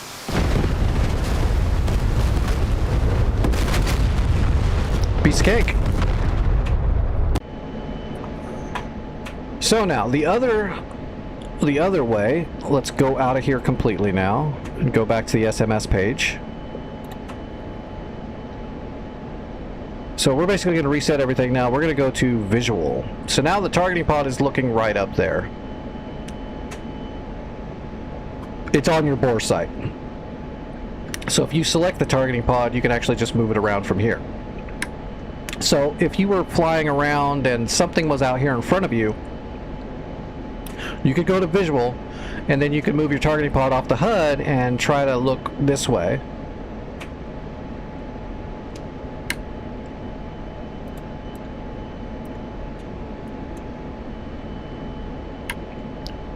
The other thing you can do is by setting a SPI. So we'll go back to visual now. And let's see, let's find an actual marker. So you know how to change your soys around. You can cycle between your two MFDs. Or you can hit up on your DMS and that will make the HUD the soy. You can tell by the asterisk right here that the HUD is soyed. When the HUD is soyed, that also means your HMD, your helmet mount sight that we're looking through now, is also the soy. And this is the part that can sometimes get confusing, but we'll go through it. So now there's some TMS commands you can do from here with your HUD soyed in visual mode. So you can hold down TMS forward long, and that will put the SPI on your helmet. You can see the box went to my helmet. So holding it down forward long took it from the HUD and put it on the helmet.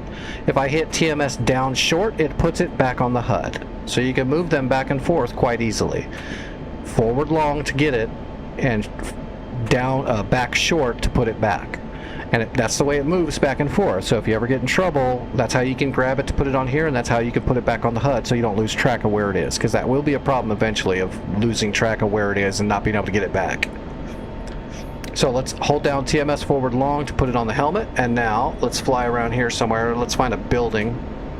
That way we know we've definitely looking at the place we're looking. Actually, where's my little helicopter base? That would be good because there's smoke there. So this is just another way to get your SPI on the ground so that your targeting pod and your Mavericks are looking where you want them to look. This would be like target of opportunity mode, going visual, putting the marker on your helmet and go, oh, look, there's smoke over here. That might be something we need to shoot. So we're going to look at it, and then we're going to hit TMS forward short, and that drops it on the ground right there. So now we have a SPI right there. So that means our targeting pod is looking right there.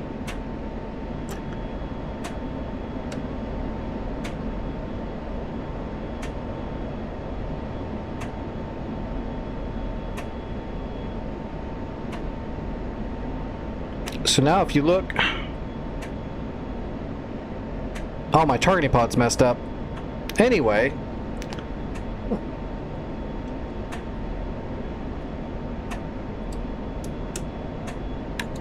there we go. Okay.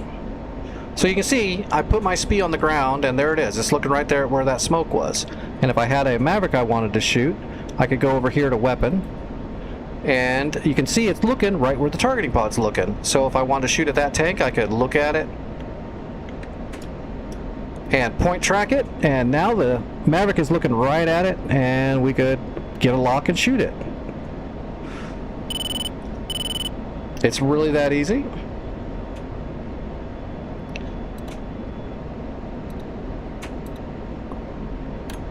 And there it is, looking right where it was. Now we're not going to shoot that. That's a friendly. We don't want to do that. So we unpoint track it. Let's go ahead and zoom out so we're not messing up our targeting pod again. We'll rate it back out. And now, to get control of our SPI again, we need our SOI to be back on our HUD. So we're going to hit DMS up short, and now the HUD is SOI'd again. We hit TMS down once short, and that puts the SPI from the ground back on the helmet. Because remember, TMS short down moves the SPI backwards. So if I hit it again now, it's going to put it back on the HUD, just like that. So that's how I got it back. I re-SOI'd the HUD, and then TMS down short, pulled it from the ground and put it on my helmet, and then TMS short down again, put it back on the HUD, and we're right back where we started. There's another target over there we want to see. TMS forward long, puts it on my helmet. I look down at the building. TMS up short, drops it on the ground. And now the targeting pod is looking right there. So that's the two ways to get your targeting pod where you need it for your Mavericks. Visual is to use your helmet to get it wherever you need it, and pre-briefed is to use a designated waypoint, which means you can also create a waypoint, make sure that's your actual waypoint, and then just turn your targeting pod on, and there you go, you're looking at the waypoint in pre-mode. And if you switch this mode, it changes everything, which is also where people get messed up with the Viper, because the Viper's so automated.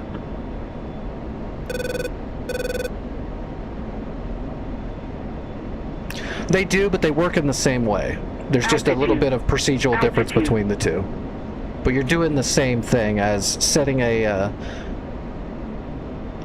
like the A10's easier because you can also set marks really easy, but you can also set marks from your Jahemics with the Viper by using the mark command and then setting a SPI on the ground just like I did. Using the same procedure, except instead of having a weapon selected, you have the mark mode set up and your HUD SOI'd. The moving of the SPI is the same commands though. Yeah, using Mavs in the Viper are super easy. Just like the A10. Not quite as good as the A10, but good enough. I mean, you can move your SPI around quite easily once you get used to it. It's just easy to get a little messed up, and then you get frustrated, and then you're like, fuck, a lot of people will mess up, and all of a sudden their SPI is looking up in space and shit like that, and it's probably because they didn't have their HUD SOI'd, or they accidentally switched modes, and that messed everything up.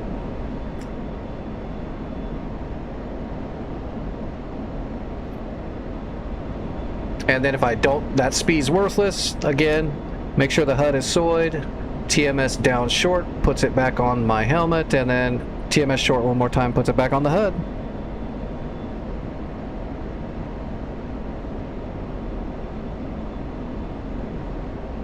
You can do the same thing if you wanted to, where am I? Let's find that.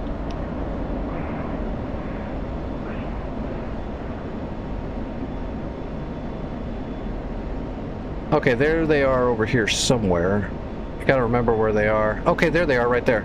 So, SOI the HUD, let's grab the marker on the helmet, and let's put the marker down where the other convoy is, right there. So there we go, we got a marker down there now, which means our targeting pod is looking right at them. Boom. Let's come over here and let's switch to our GBU-12 bombs. You can see now our GBUs are up. We have CCRP set up, and we already have our targeting pod where we need it. So let's zoom in, right? And let's drop a GBU-12 on this truck. Marked. We'll just leave it at area track because we're going to come back around. So cycle the laser's on, master arm is on. Let's drop both bombs because I don't want to do any more. So we'll do one pair, that's both of our bombs. Now we're just going to fly a ways and we'll turn back around and we'll drop our laser guided bombs. All we have to do is make sure master arm is on, make sure our laser is armed, and make sure our targeting pod is on the target we want to blow up.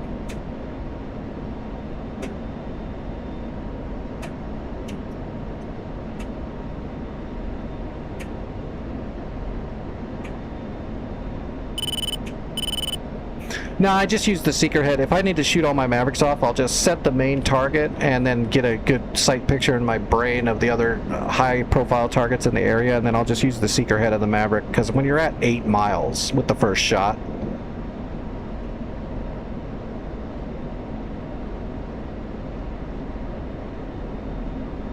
you can see the other targets pretty clearly in a D.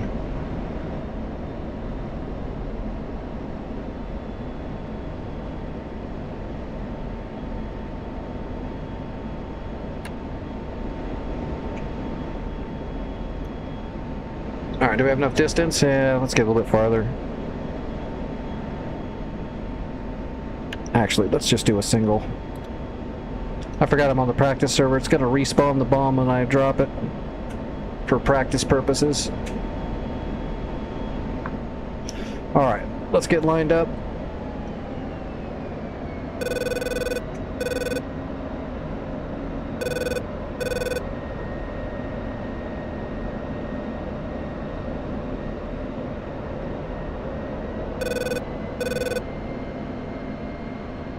Line it up.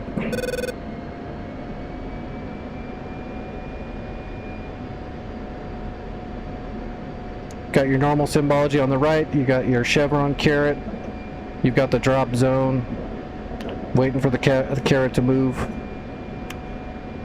9.5 miles to the target. There you go, carrot's starting to move.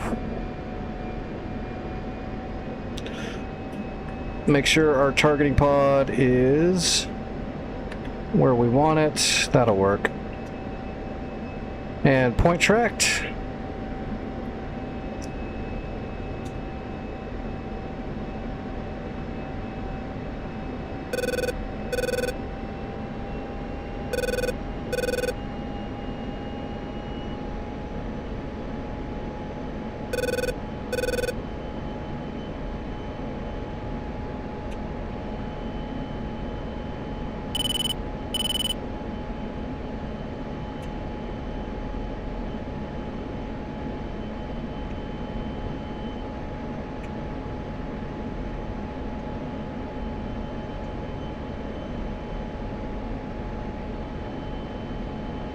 I'm going to active pause it till those ads are out of the way, so I can explain the symbology, because it is confusing for when you first doing the Viper. No one can hear me talking. What am I doing? Stupid ads.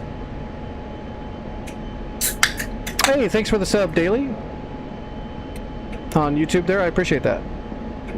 I'm glad I could help. I have it active pause. Just let me know when you're back, Shrin.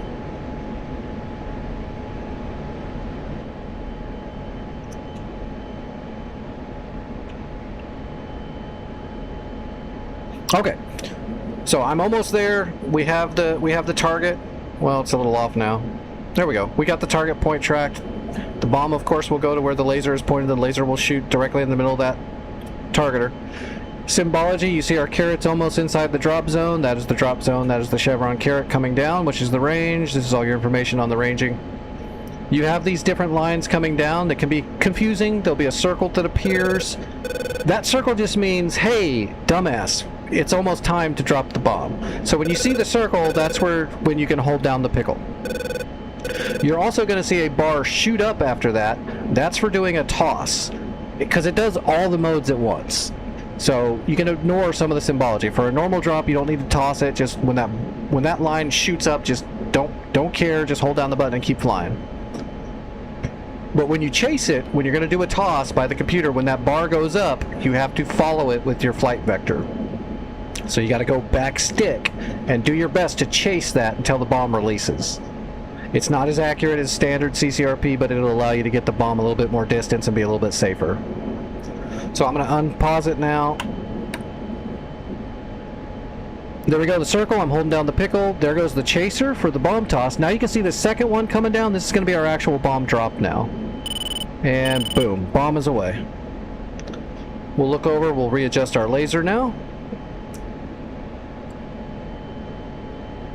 And we just have to make sure we hold that laser on the target until impact. If you mask the targeting pod, the bomb will go stupid. You can also hold down the trigger. Oh wait, you should be able to.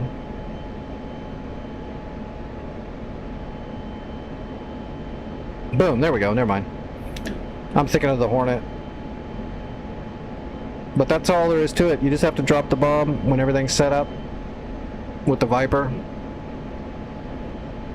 Just make sure you don't mask the targeting pod. If you're up really high, then you do a bomb drop maneuver. So the laser's not going to shoot for a little bit. So after the bomb drops, what you would do is you would peel to the right and put an angle away from the target. And then you would roll back in and create an orbit around the target, like so, and then just hold it, which you could turn on your path hold like that, and it's just going to hold that angle. And then as long as you bank to the right far enough, when you come back around left and start the roll, it'll keep your targeting pod looking on the target as long as you're high enough for indefinitely. So that's how you would drop bombs from very high and a greater distance and not mask your laser. You set up an orbit after you drop. At the low altitude that I'm at, you know, you just fly straight forward and don't speed up too much. But that's how you would set up a standard orbit to drop a bomb and not lose lays. You would peel off and then turn back in at the correct angle.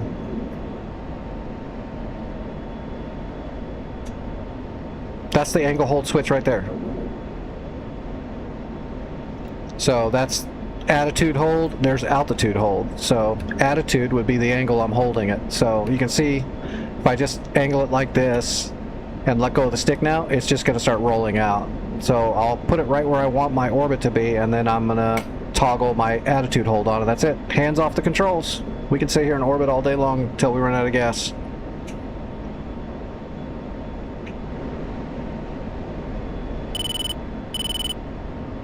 Oh, no, in the F-14, the hold is your hand, because it's mainly analog. You can, well, no, never mind. Yeah, you can. You can set up you got a hold switch on the Tomcat. Did you get all this, Shrin? Or did you get most of it? Do you think you could at least use your pre-briefing to use a waypoint now? The other stuff might take a little bit more practice just to remember all the commands with your hammocks. You do have an angle hold on the Tomcat, if I remember correctly.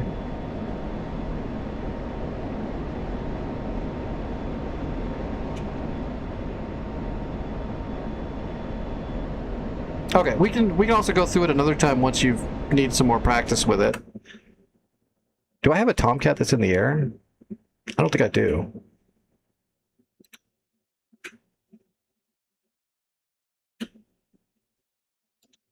I do have a mission editor right here, though, so let's throw a Tomcat up in the air. Just throw it. It's a Tomcat. It likes to be thrown. All right. Whoop, let's put it in the air, though. If we put it down here, it's just going to be on the ground. All right, flyover point. Let's go all the way up to like 20,000 feet. 1, 2, 3. 350 knots. We don't want to do 300 in a Tomcat. It don't like that.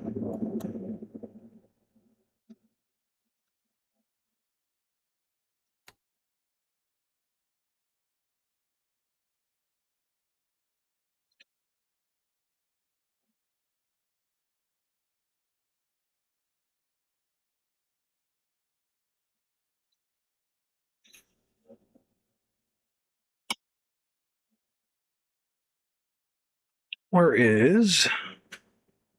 Yep, there we go.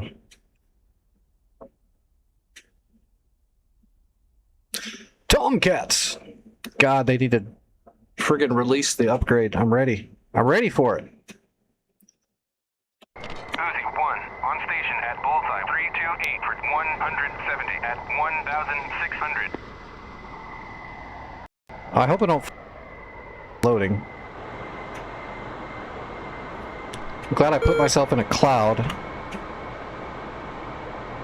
Guess I should have went up to 25,000 feet.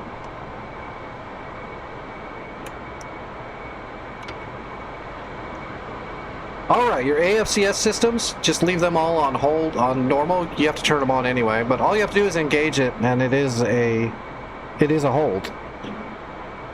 So, as a matter of fact, if you have trouble flying the Tomcat because it's so unsteady, you can fly with the hold on, just don't hard maneuver. But we just engage it. Just turn it on for an engagement. And then you can just roll and then let go of the roll and it'll hold it right there. That's it. I mean, that is the hold. You just turn the autopilot on. The autopilot just holds whatever you're doing. It's a very primitive autopilot. It literally just holds.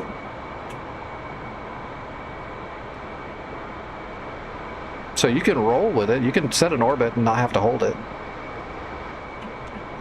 I don't really do that, but you can.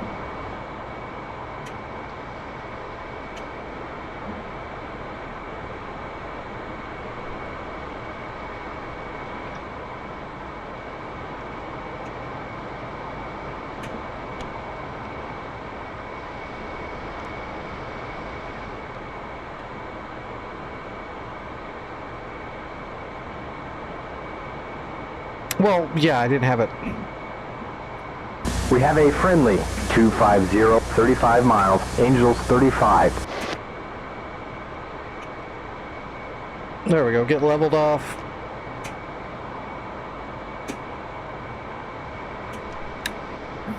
But it's primitive, but yeah, it'll sit like this the whole time. Just one button. But it's not correcting, it just holds whatever it's doing.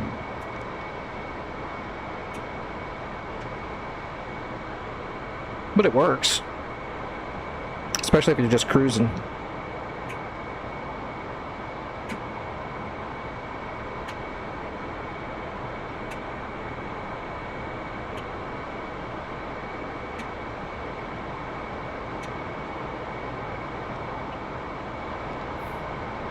Especially because it's so squirrely too. So if you're just flying for a large distance, it's always nice just to click it on so you don't have to worry about it. But you can maneuver with it.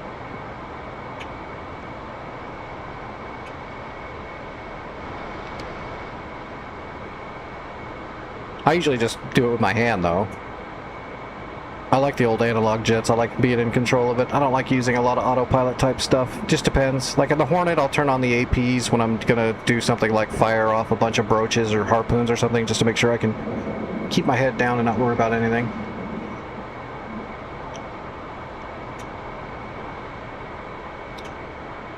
When I'm going to shoot off some Mavericks, I'll usually use whatever hold I've got. That way I can stay directly on target while I've got my head down messing with the screens. I think the U should be pretty soon though. They haven't said the actual release date, but God, it's got to be soon. They've already released the last build, right, for the video makers and streamers that have audiences.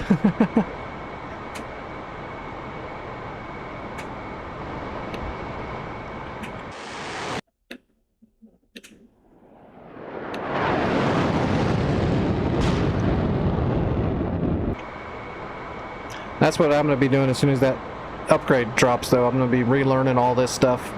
It's not going to be a whole lot extra. The Jester stuff looks really nice. Being able to get that kind of direct control over telling Jester what to do in a sense, it'll be like digitally just telling him what to do instead of having to do a bunch of, you know, crazy commands like this. That's going to be super nice. You'll have your V-dig and everything right here, and you can literally just bring up a little crosshair on your helmet, basically, and point at things, and he'll do, you know, you can tell him, lock this, lock that, lock this. You can just tell him to do it. That'll be so nice. And having an Iggy and GPS makes a world of difference. I'll actually start dropping ordnance from a Tomcat once that happens. Whoa, we got dirt at 3 o'clock. I don't drop bombs and shoot rockets very often in a Tomcat. I just use it for air-to-air.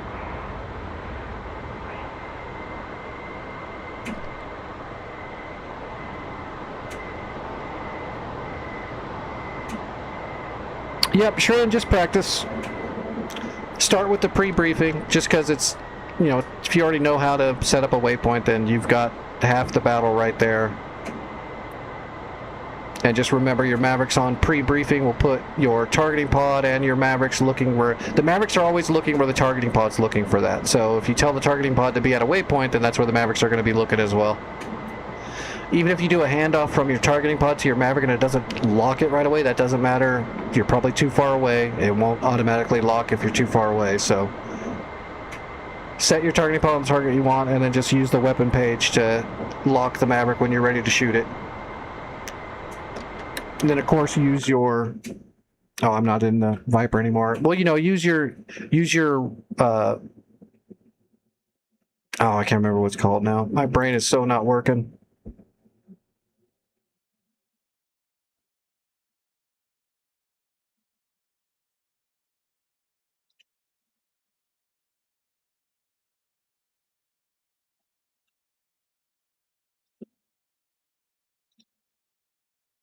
Oh, where is it? Okay, on the Viper, use your manual ranging knob, your CW and CCW, to zoom the Maverick in and out, also the targeting pod, and then of course you've got your expand field of view button to do the narrow and wide zoom. So you can use those on the Maverick and on the targeting pod, depending on whichever one's soyed, they do the exact same thing, so... Switch over to weapon page, go to your Maverick, hit your field of view button. That zooms it all as much as the seeker head can, and TMS forward short to lock it up. Piece of cake. All right, yeah, I'm going to get off here. My arm is killing me. I didn't expect to actually be flying this long, but that's fine. It's not bad. It's not sharp pains, so I'm good. It's just really sore still. Whoops. I exited out like I'm not still streaming. All right, let me see who's flying, and I will get you guys rated over somewhere. I'll be back tonight. We'll work on Afghanistan, maybe. I'm going to talk to Santa and see if there's actually a problem with the server that's causing that, or if that's the way he meant it to be. So we'll make a decision tomorrow on that. All right, let me bring up my browser. We'll get you guys rated over somewhere. Well, what's some good music we can listen to while we're waiting?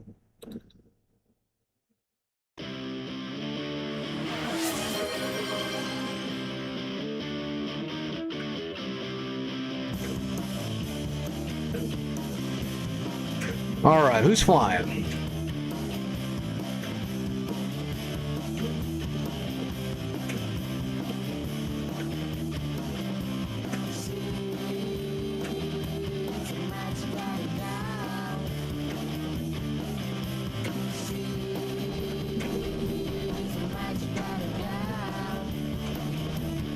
Okay, I got one. Says veteran. He's flying right now. We're going to throw some love over here to him. I've never seen him before, so I don't know. But it says educational, English, veteran, and he's flying DCS. So we're going to raise you guys over to stocks 18.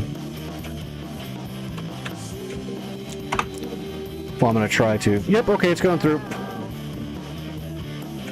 Oh, wait. That's not the right one. Hold on. That was the wrong one.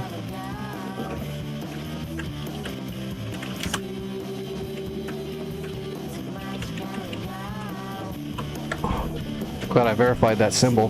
Might have been sending you guys out a titty streamer or something. That's the correct one. Okay, tell Stocks hi for me. I will see everybody later. I'll be in the Discord for a few more hours if you need me. Like always, I will be in there. If I don't get back to you right away, trust me, I'll get back to you when I see it. I might be, doing something medical or who knows. And I'll be back tonight. And here goes the raid. Take it easy, everybody.